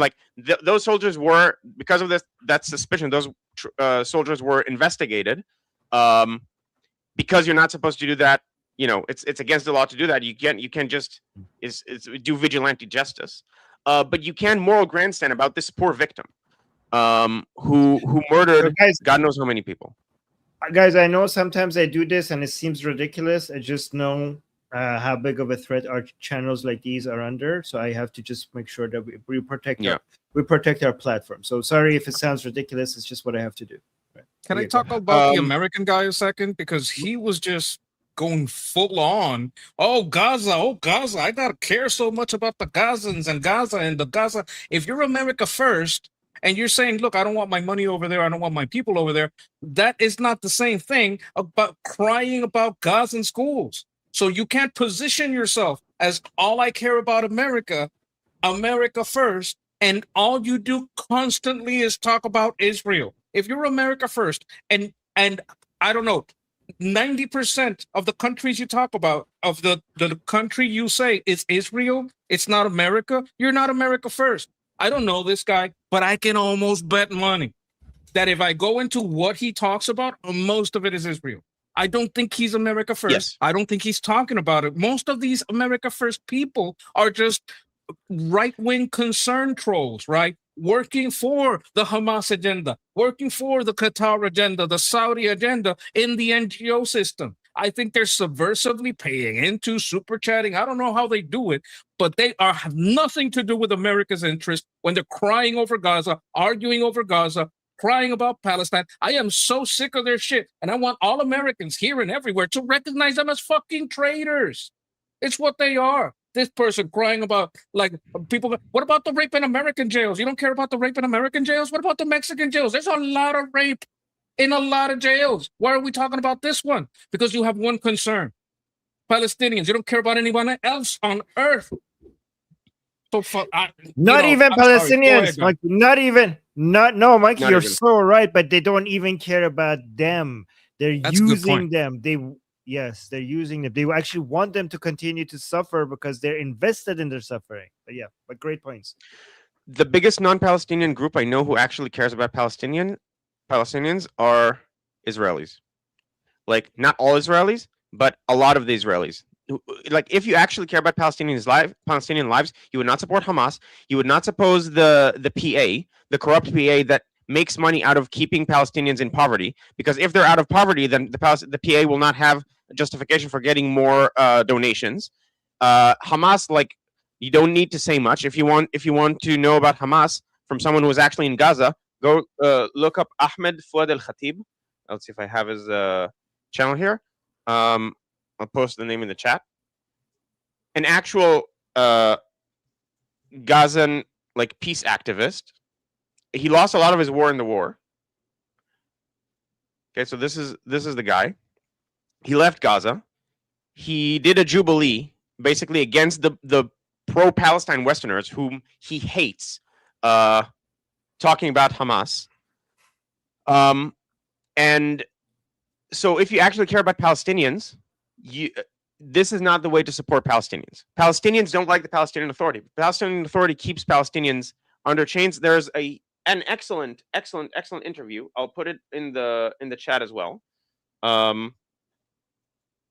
And we can maybe add it to the description or something. If you want to hear what a Palestinian actually thinks, a long-form conversation, 43 minutes between an Israeli settler, a great person called Joseph Cohen from the Israel Advocacy Movement. He has a channel. Highly recommend it. This is the video.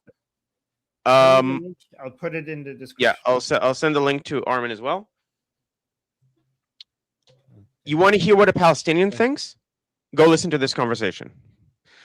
Now, this video that I have shared here is absolutely crucial. This is, oh, and by the way, we mentioned how Palestine, like, the things that people say, the most bad things that people say about Ben Gvir are, like, to the left of the average Palestinian officer. Like, Ben Gvir allegedly venerated a Jewish terrorist. Okay, the Palestinian Authority calls streets after the names of terrorists who did nothing but kill civilians and innocent people in Israel. So if you are so distraught by Ben Gvir, you should be distraught by every single Palestinian politician on both Hamas and the PA. Okay, now this video is one such politician from Hamas. This is their former Minister of the Interior called Fatih Hamad. And it's from 18 years ago. Okay, this is a video from 18 years ago. You can't blame this on AI. And if any of you speak Arabic, you'll know that what the captions say is what's actually said here.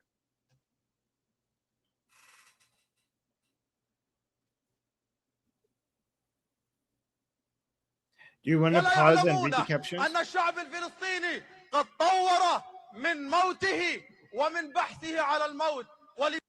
The Palestinian people. Okay, so the enemies of Allah do not know that the Palestinian people have developed their methods of death and death seeking.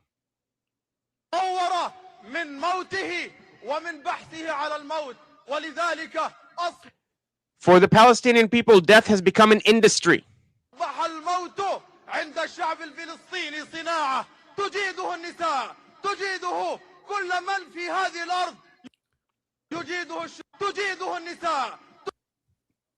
At which women excel, and so do all of the people living on this land. And again, I speak Arabic. This is 100% an accurate translation of what he's saying.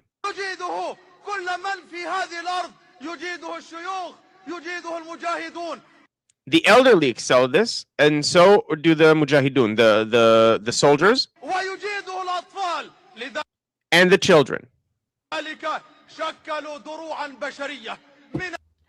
This is why they formed human shields of the women, the children, and the elderly, and the mujahideen, in order to challenge the Zionist bombing machine. It is as if they were saying to the Zionist enemy,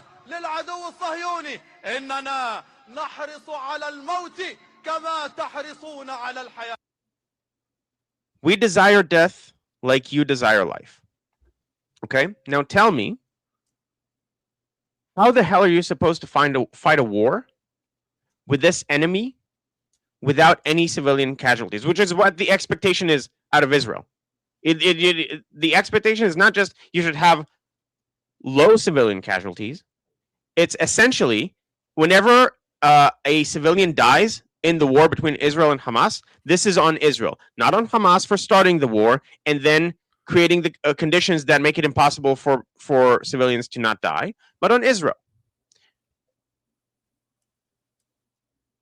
So there's no, this has been true 18 years ago. It's still true today. This person has been minister right up until the war started.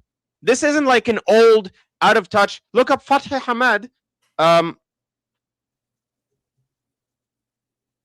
You can Google him. See how relevant he was to the Gazan government. Okay, this is the name. Maybe it has two M's. It's possible that it has two M's. I think it has two M's. But this is the enemy that Israel has been dealing with in war over the last several decades, but specifically in the war over the last 3 years.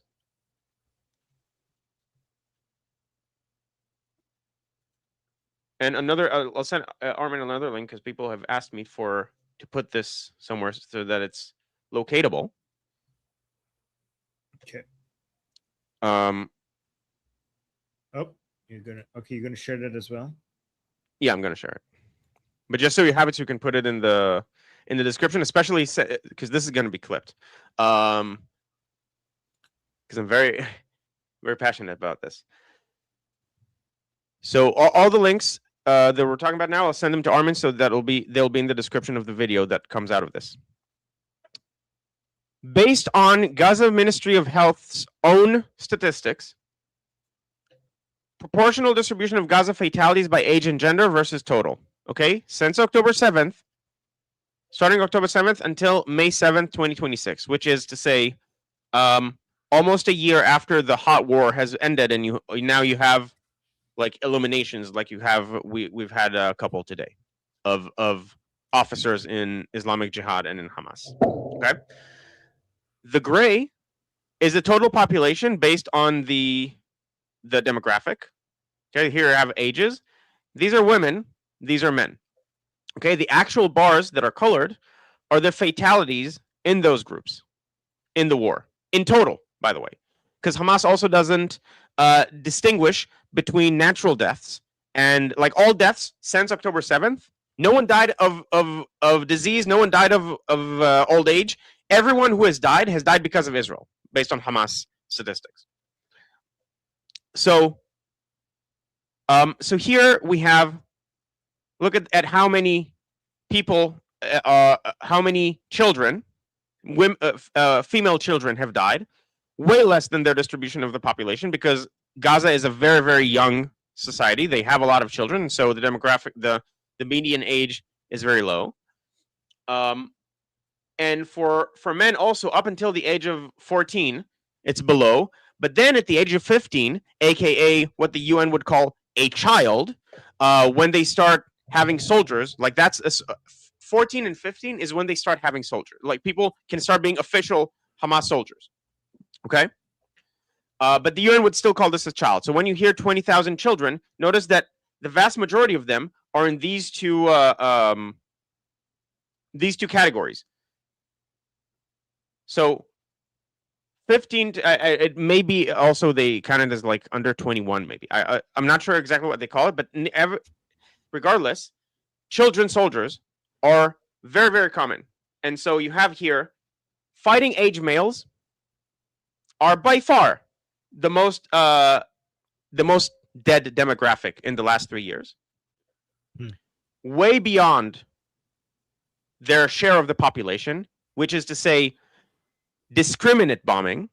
So the people who are targeted are people who are more likely to be Hamas operatives. And we see that like it only starts when they start becoming soldiers. Just for people to understand, based on Hamas's own numbers, it shows that not everybody is dying at the same rate. Based on their own numbers, it shows that the people who are most likely are fighting are the ones who are dying the most, which shows that Israel is not just killing everybody. That's basically what you're getting at. Yes. Yeah. Overwhelmingly military-aged men. Yes. Overwhelmingly military-aged men are the people who have died in this war. Okay. Great points. Okay. Sid, you haven't spoken. Did you, Sid, and then Mikey? Do you guys want to add anything to this?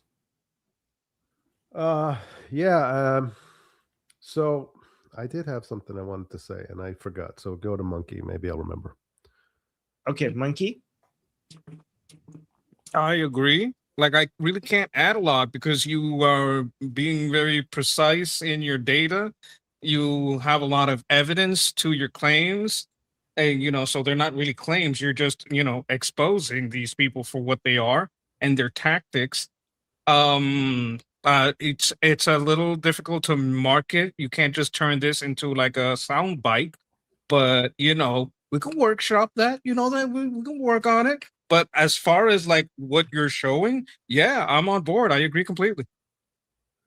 No, I think that was really great. That was really good. Great. I think that was very educational, and I think a lot of people appreciated that. Yeah. And if we want, I can show videos of actual soldiers with holding RPGs and Hamas venerating 15-year-old mujahideen. So let's do that next time. Let's see what Sid has to say. And I don't, Guy, I don't know if you have time for another video because it's Israel related. Let me know if you have more time. Do you have more time? It's a bit like I'm on the edge, but let's see the video and then I'll see how long it will take me to respond to it. Okay, Sid, go ahead. Okay, just quickly, I would say thinking about Syria, right? The last 15 years, civil war in Syria. How often do you think the combatants in the Syrian civil war practiced human shields? Now, I don't know the answer to that, but my guess is they probably didn't bother because it's not going to do anything. So human shields are used in the case of Israel because Israel is sensitive to killing civilians, and in a way that Assad and Hezbollah and ISIS are not. So it's just not, it's not a valuable tactic. It's not to say that they didn't endanger civilians, but they would do so. This is my guess. They would do so just casually, not deliberately, because it just doesn't work as a deliberate strategy. It's really only used against Israel because Israel doesn't want to kill civilians. I want to quickly respond to one comment here. Ian Dixon, I do think sometimes Israel is a bit reckless and don't take the care that other Western nations do in bombing civilian areas. It's not that they're deliberately trying to kill them, I'm sure. This is absolutely not true. No other country in history has ever dropped leaflets telling civilians to evacuate an area that's about to be bombed, losing the military advantage of surprise. which Israel has done constantly throughout the 3-year war in Gaza. Not only is it on the same level of other armies, it's way above and beyond other armies. Armies have, because military experts actually know what's going on and they understand that this is war, people have invited Israeli officials to military academies to explain how they did such a good job compared to the conditions in fighting in Gaza. And so you have some people like John Spencer, who's great, who's a military expert, explaining these things. And actual military experts secretly know this, and they invite Israel on campus to talk about this stuff. But it's just not, it's taboo to talk about. And I think one of the reasons that you think this is because of the kind of bad rhetoric that Trump has been using and Vance have been using, saying, oh, Israel is bombing the whole building. Why do they have to bomb the whole building? Well, first of all, they usually don't bomb the whole building. And when they do, unless it's very, very, very special circumstances, they tell people to evacuate ahead of time. And the reason they bomb the building is because there's munitions hitting all throughout the building or at the basement of the building, in which case you just have to collapse the building. There's no other way to do it. They should not have put it in the basement if they care about the building. Okay. So guys, we got a lot of super chats, but I want to make sure that we could get this video before Guy leaves. First. Okay, so and then we'll go do the super chats. By the way, we had confetti during I didn't want to stop my thing, but there was confetti. So. Oh. Oh, thank you. You're appreciating it. Okay. All right. So the caption says, in less than 150 seconds, Bill Maher explains how Israel gave back Gaza to the Palestinians in 2005. And instead of turning it into Dubai, they chose Hamas and wanted war. They refused every peace deal Israel offered them. Okay, so let's watch this. I know you have your problems, John, but I live here in Hollywood. I have to live amongst people, most of whom who think it's cool to wear the kafaya to the Oscars and to say, free Palestine, as if Palestine would be liberated by living under Hamas. By the way, Israel, geniuses educated on TikTok, was liberated in 2005 by Israel. Israel gave it back and said, here, you have your land again. You do something with it. And this is what they did with it. Yeah, I mean, they made it into a fortress, didn't spend it on the people or turning it into any sort of, it could have been Dubai. I agree. And I sat with Bill Clinton. We were campaigning in Harris. And I was like, hey, thanks for your work. And Clinton, he reminds, it's like, yeah, we offered them 96% of the West Bank. And East Jerusalem was the capital. Here you go. For 25 years, they could have rebuilding that into Dubai or whatever that they want. They did not want a two-state solution. Their one-state solution, as you always point out, like from the river to the sea, what's in there? Exactly. I mean, just look at a map. We know where the river is. Look at the map. Look at them. Yeah. As if these kids know what a map is or would know how to look at it. Yeah. They don't. Again, it's especially frustrating out here because people out here, they're actors. So they just want a cause. Yeah. They want to do something about free Palestine. Identify. But that's as far as they've looked into it. They don't look past the buzzwords. They're talented. They're not bright. Name the one pro-Israel band that played at Coachella. They started their set. Israel or whatever. It does not exist, but there's constant kinds of Yeah. There's an Irish. Those assholes kneecap or whatever. Yeah. And they even went to Cuba as if Cuba hasn't. As if Cuba hasn't suffered enough. Yeah. And an Irish rap group. Yeah. So I think what people need to understand is that the Palestinian cause and the axis of resistance has never been about liberating Palestine to begin with, right? It's about these are people who, if they had to choose between watching Jewish children die and watching their own children prosper, they will always, always choose watching Jewish children die. Always. It's not about liberating Palestine. It's not about getting a nation state. It's about destroying Israel and eventually destroying the rest of the world. That's what it's about. This is why they would never accept a two-state solution, even if you give them here. People say like, oh, you get even if you give them 99% of that entire area, and like here's a new deal: two-state solution. The Jews get 1%, and you get 99%. But you have to accept that 1%. They would say no to that deal. That's not an exaggeration. Yeah. By the way, and Guy can confirm this. This is my understanding, Guy. The popular slogan "From the river to the sea, Palestine will be free" is an obfuscation. It's a mistranslation of what the popular slogan is in the Arab world, which is "From the water to the water, Palestine will be Arab." Yes. So it's sometimes from the river to the sea. But either way, it doesn't sound as bad, like as good. It's a rhyme, right? So in Arabic it would be من البحر إلى النهر فلسطين حرية would be free. Doesn't really rhyme. But Palestine Arab or Arabi. So it should be Arabiya. But let me actually find the original.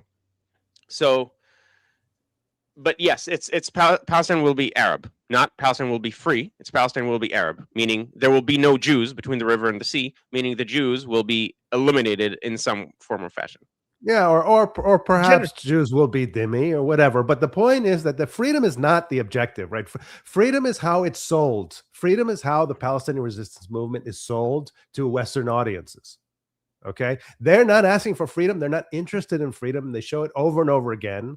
They don't hold elections, right? They don't care. They don't. So, like, you just look at like what's going on in Palestinian Authority-controlled areas or in Hamas-controlled areas where there are no elections, right? People say that Israel is denying them their political rights. No, their political rights are being denied by their own politicians, and they're not even complaining about it because it's not interesting to them.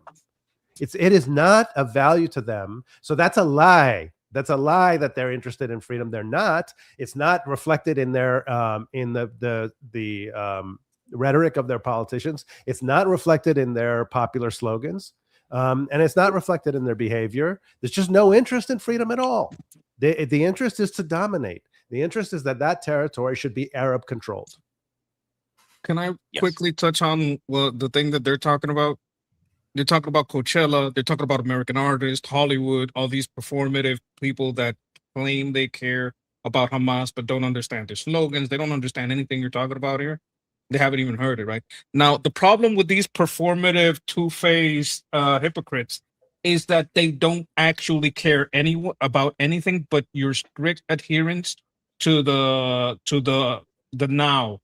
Because yesterday is not today, right? You can show them clips of Obama saying the exact same thing Trump says, and they don't care. They'll just disconnect from it, call it AI, or refuse to even look at it, right? So they don't care about women if the women are in Iran.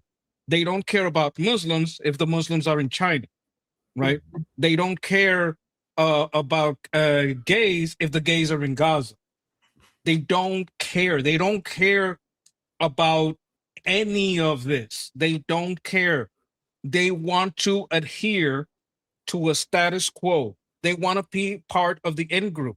And because it's like before you had royalty and the monarchy, right? All of these nobility would go out and do performances and talk to the people and try to get them on board a little bit. And kind of like claim that they're blue blood, and this is why you should follow what I say, because now they use celebrity, and through celebrity they want you to adhere to this ideology, and you have to be in line because that's just what the celebrity says. What the celebrity says contradicts itself constantly. These are a bunch of hypocrites. No one is illegal on illegal land.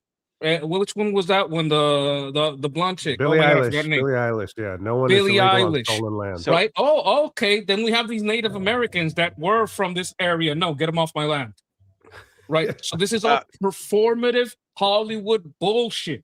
And I am glad that more and more Americans are getting sick and tired of these idiotic celebrities performative bullshit. And you know why they do it? They don't even believe it. They don't even care. But they know if they say the wrong thing, they're not going to get the role. They're not going to get cast because they got a little socialist blacklist. And if you don't say the message, you're not going to get a part. So, guys, I have to go in a second. So, we're going to quickly wrap up things that I have, and then you'll continue after I'm gone. Okay. Sounds good. So, real quickly, Draco saying, can you imagine the infrastructure built instead of tunnels? So much wasted life and treasure for hate. This is true in Hamas. This is true of the IRGC. It's the same underlying ideology, even though one's Shia, one's Muslim, one's Sunni. But this is true. Like, the reason Iran is in such a bad state right now economically is because of this same ideology. Hamas has been doing this for 20 years. The Islamic Republic has been doing this for almost 50. And another comment, what's 24? Again, the guy, the person talking about the rapes and so on. What is the story behind Israel's claim regarding Judea and Samaria in the West Bank? Isn't what is happening in the West Bank a form of religious extremism? So the West Bank is an area in Jewish history called Judea and Samaria. That's the area. And a lot of the Arabic names reflect this. For example, Jenin is actually an Arabization of the name Beit Ganim, which is a Jewish Hebrew name. Now, there are a few hundreds or up to like 1,000 of extremists in the West Bank who are doing bad stuff. And that's out of hundreds of thousands of people who live there peacefully, who also condemn this behavior. As you can see, Mike Huckabee talked about this, and the people in charge of the settlements in the West Bank have also condemned this form of violence consistently. It's hard to deal with because you have to do extrajudicial stuff like using Shin Bet to do to find these people, because unfortunately they have like really good lawyers, and then they like you arrest them and then they don't talk in the investigation, and they're always covered, and it's really hard to find them. These are children from displaced homes who just moved to the hilltop and started doing stuff there. They're completely misguided, but also they don't have any relatives. It's hard to pinpoint who they are and where they are exactly, unfortunately. But there are, like, this year Israel has devoted 130 million shekels, I think, either shekels or dollars, which is a 3 times difference. Either way, a lot of money to specifically focus on this problem of these very few rotten apples in the West Bank out of the settlers who are doing this stuff. Okay. And with that, I have to go. There's another video, Armin. You can, if you want to show it, if you have time later, feel free to show it. We'll show it when you're back. You're coming tomorrow as well? Tomorrow is Monday, right?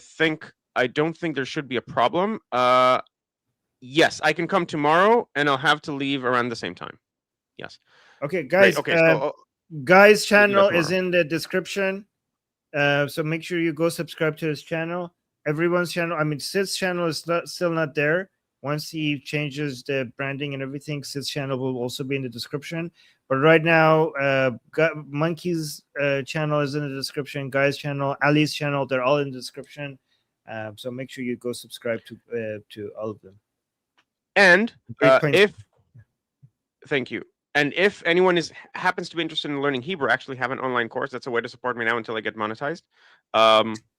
You can go check it out. A lot of people, like a surprising number of people from my streams, have already went in and bought it. So I figured it's worth at least mentioning. It's hebleo.com, hebleo.com. Online course teaching Hebrew. I've been teaching for almost 10 years, so it's based on that experience.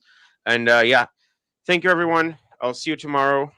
And Javid Shah. Javid Shah, I'm Israel Chai. Thank you.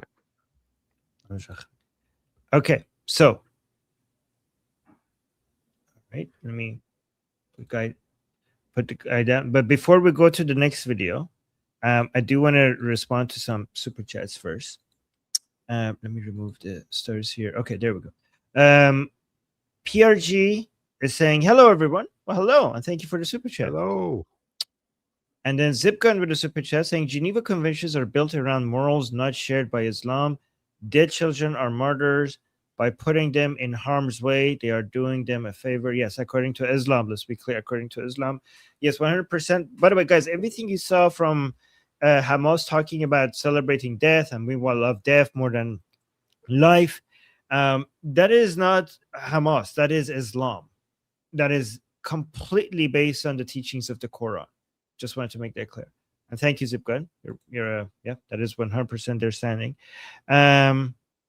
So Benji is saying Vance is anti-Semitic. I don't know if he is, and honestly, even if he is, I didn't think like that is the best argument against him, because even if he is, the best way to confront what Vance is saying is to show what he's saying is not true, rather than making that accusation. I think I know Monkey agrees with me on that. You said you also like. What do you guys think about this? I don't think this is helpful to go. If he's making a wrong statement, we could just demonstrate why it's wrong instead of going there. What do you guys think? Yeah, I would say just in general, because this comes up a lot. My interest is, I have a deep interest in Israel, and I find actually the accusation of anti-Semitism to be a kind of a conversation killer.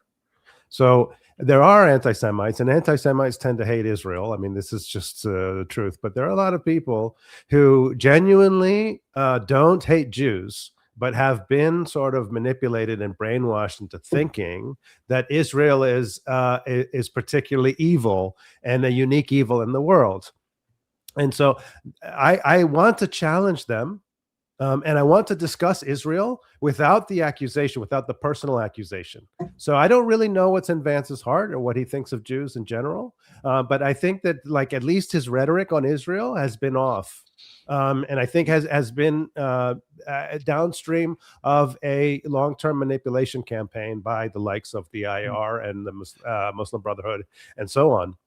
And the Soviet Union, even. So, yeah. I mean, I guess I am inclined to agree with Armin that, to me, it's kind of irrelevant what's in his heart, what he thinks of Jews. But his rhetoric on Israel, I think, needs to be challenged, because I think it's really it really reflects a very kind of naive analysis. Yeah. So let me be clear. When it comes to overall causes and movements, I'm completely fair to, for me, it's completely justified to say there's, anti-Jewish hatred motivating a lot of these narratives, right? And there's a lot of the reason why all of this is happening is because of that agenda. But when it comes to individuals, I rather not make any claims about what their, I try, sometimes I fail, not to make any claims about their motivations, unless they make it very, very clear to me. I try to not make, and I just basically deal with whether or not what they're saying is true. Right? Yeah. What I would say about this is we are sick of hearing that fucking word. We are sick of hearing about World War II. We are sick of being called Nazis and anti-Semites. So every time, if you're going to talk to a conservative and you use this word, we fucking hate it. We're fucking sick of it. We're sick of being called Nazis. We're sick of being called anti-Semites, right? So if there's conservatives and you want to convince conservatives to go against J.D. Vance, that's not going to work. That is absolutely not going to work. What would work is you saying he's an isolationist, and isolationism is bad for America. That works. We don't want to be isolationist. I want American power. I don't want us to go into the little corner and have another superpower do evil things across the world and it gets to the point that we can't fight them. I don't want to share the world with their evil values. I don't want to be an isolationist. But the constant mention of Nazis, Americans have been called the Nazis for a decade. It's gotten to the point that the word is meaningless. We've been called anti-Semitic. We've been like these kind of things. Like, let's get to the point. How does this affect America? How does this, like, if you're talking to an American, this is like, if you're the J.D. Vance is anti-Semitic, that may play in Israel. That does not work well in America. All right, so let me go through the rest of this fast, because I want to make sure that we have time for this. Actually, let me read this as well. Amir was saying, I agree with Sid, but Sid, you really interested in Israel? That's cool. I'm being you're married to an Israeli, right, Sid? Yeah, that's right. I've been married to an Israeli for 25 years, and I have been to Israel many, many times. It's like a second home to me. So it holds a very special place in my heart. And I would just say beyond that, through my wife, and I have so many good Israeli friends, really dear Israeli friends and family.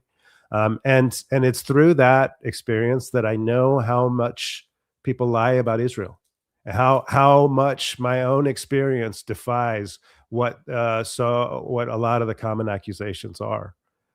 So yeah, I guess I'm fortunate in the sense that I've had this experience, but I would say that yeah, it's a real tragedy that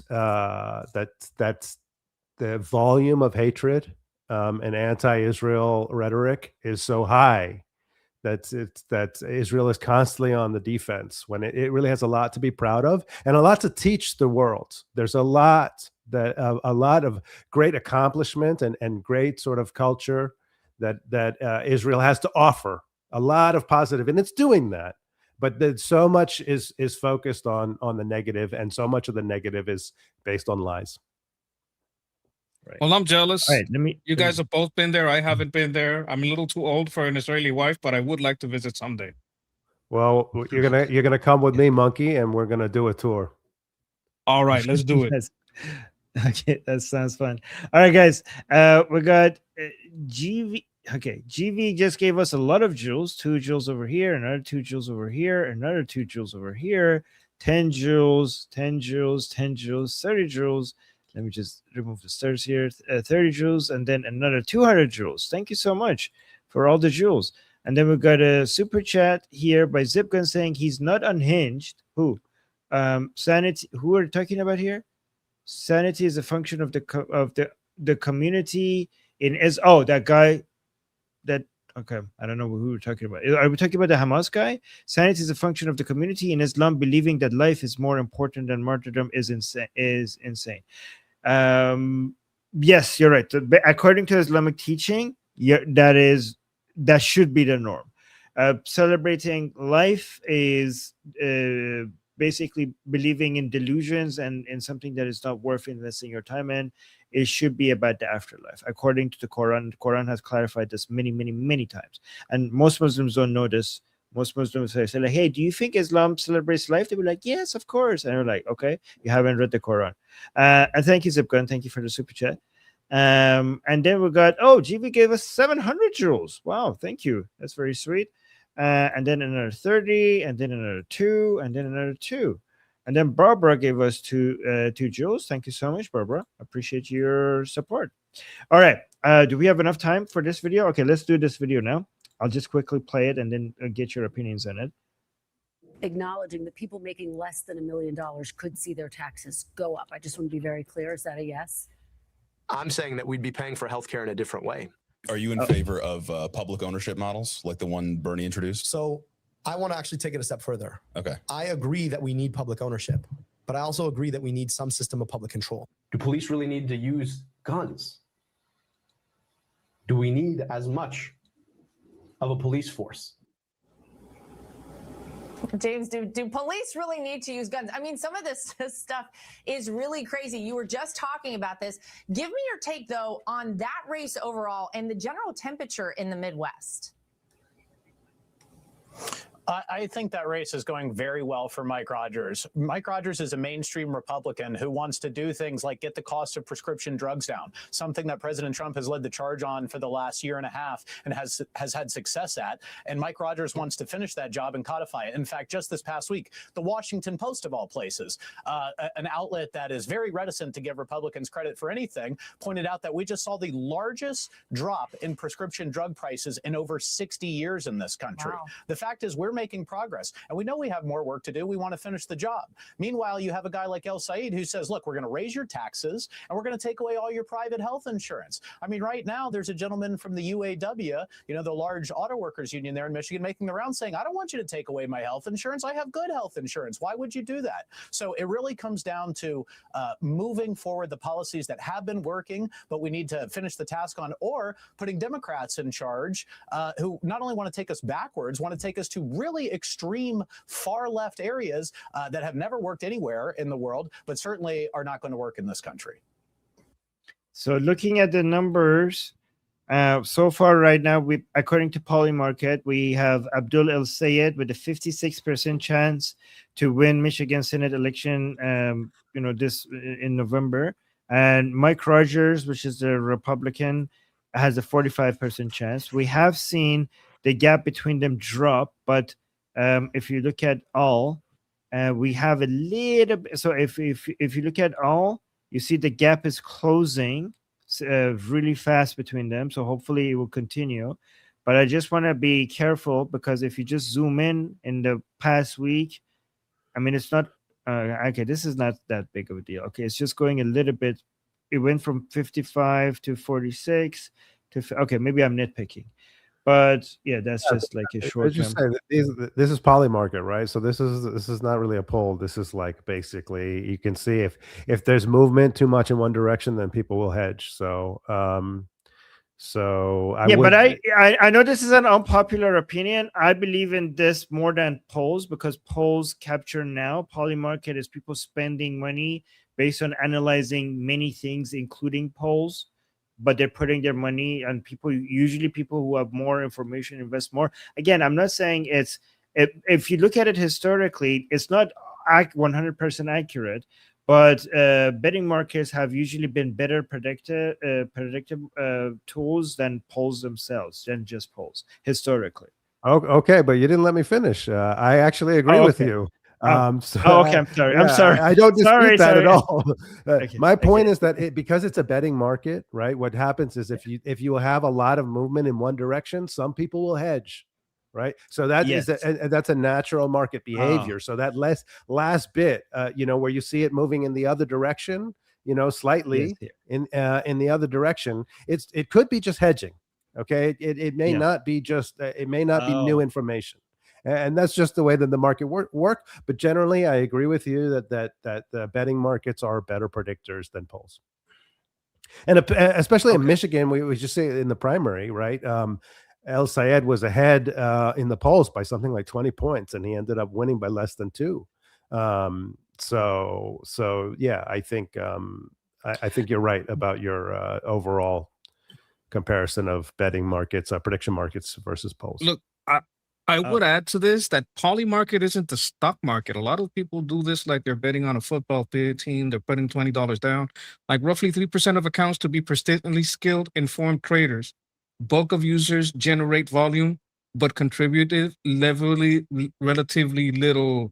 As far as like these aren't big traders. A lot of the people bet on it like they bet on a football team that they like.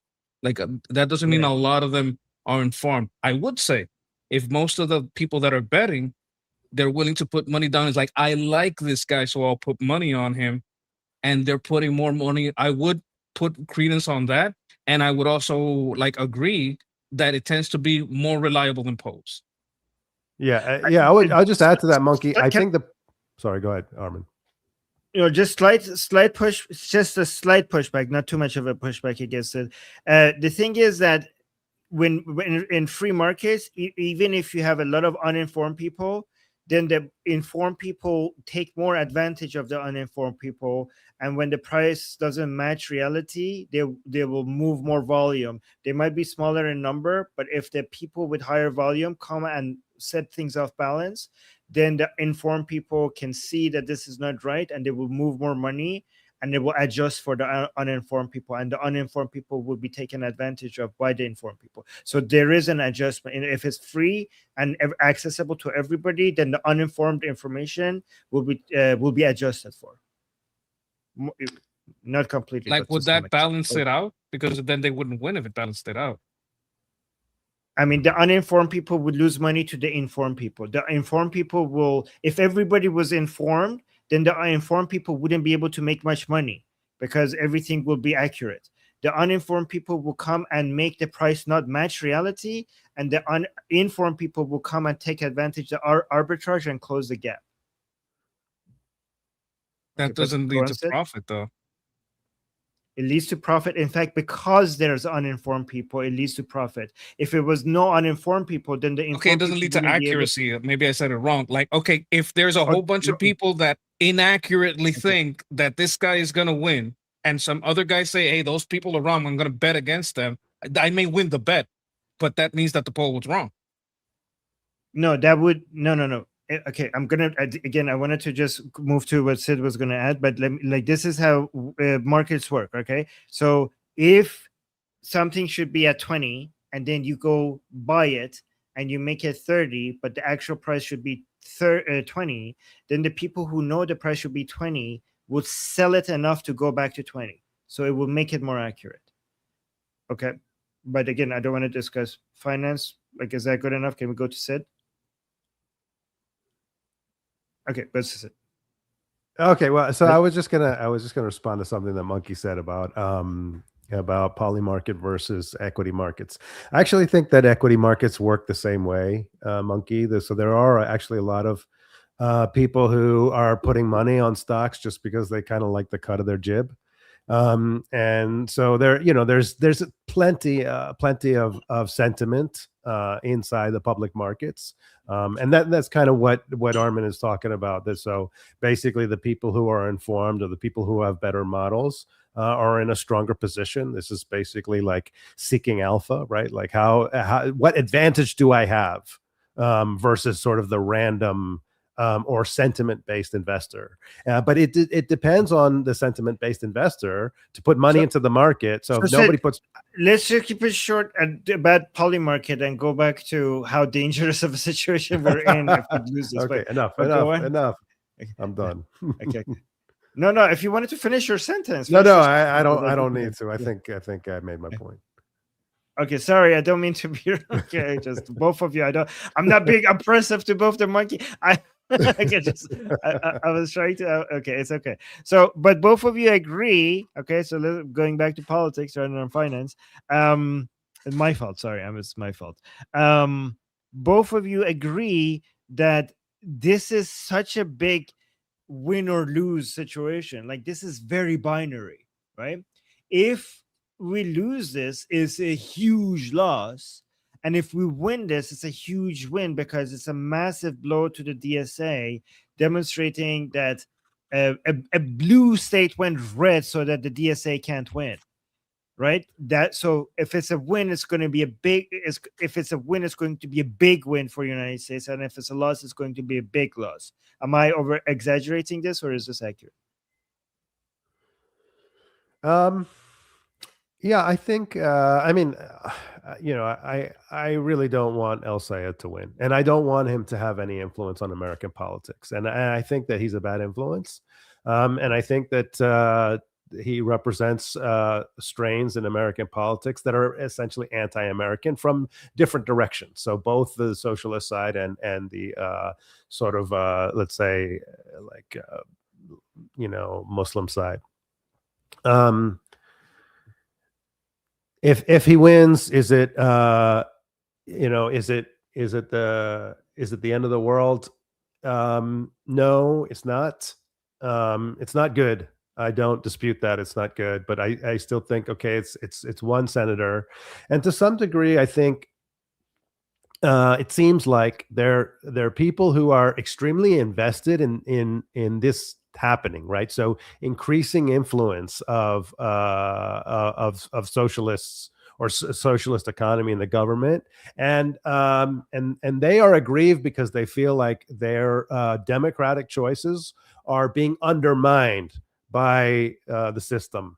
So whether it's the Democratic Party or whatever, and to some degree, I think that they may have to learn the hard way, like what's happening in New York City, right? Like, or in Seattle.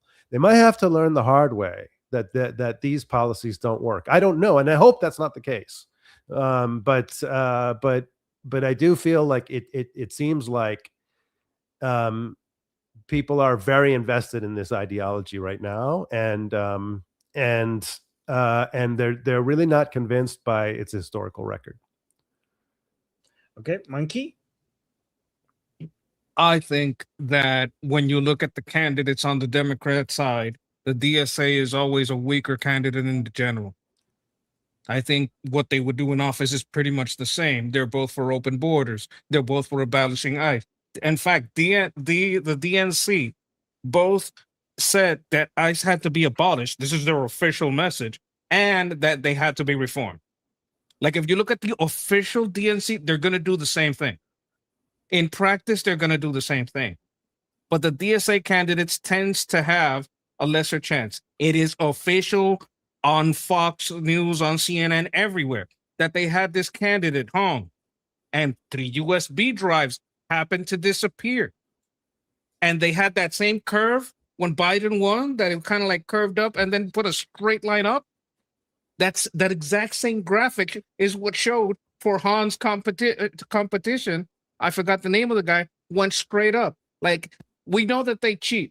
And what they're starting to do is cheat against the DSA because they know they're weaker candidates. A lot of people say that they cheated Bernie Sanders out of his position in the election because he was a weaker candidate. It's not just us saying that it's weaker candidates, that America isn't that crazy. It's the DNC itself saying it. They're like, no, we want to do the same things, but we want to keep it hidden. Yeah. I want to add to that because Monkey is right. I actually saw, and maybe we can play it on another day, but I actually saw this. There's a conservative commentator, former politician Nick Freitas, who did this, who did a kind of like a prank on his video where he said, he's like, look at what the socialist candidate, the DSA approved candidate said about, immigration, about education, about race, about the economy and so on. He's like, oh, actually, that wasn't the DSA candidate. That was the so-called mainstream Democrat candidate. Now, I should add that I am not a conservative. I never identified as a conservative. So I think I'm sort of like ideologically kind of middle of the road. Let's say moderate centrist type of that's been my politics, generally speaking. But a lot of what's now sort of accepted in the mainstream Democratic Party, I really find extreme.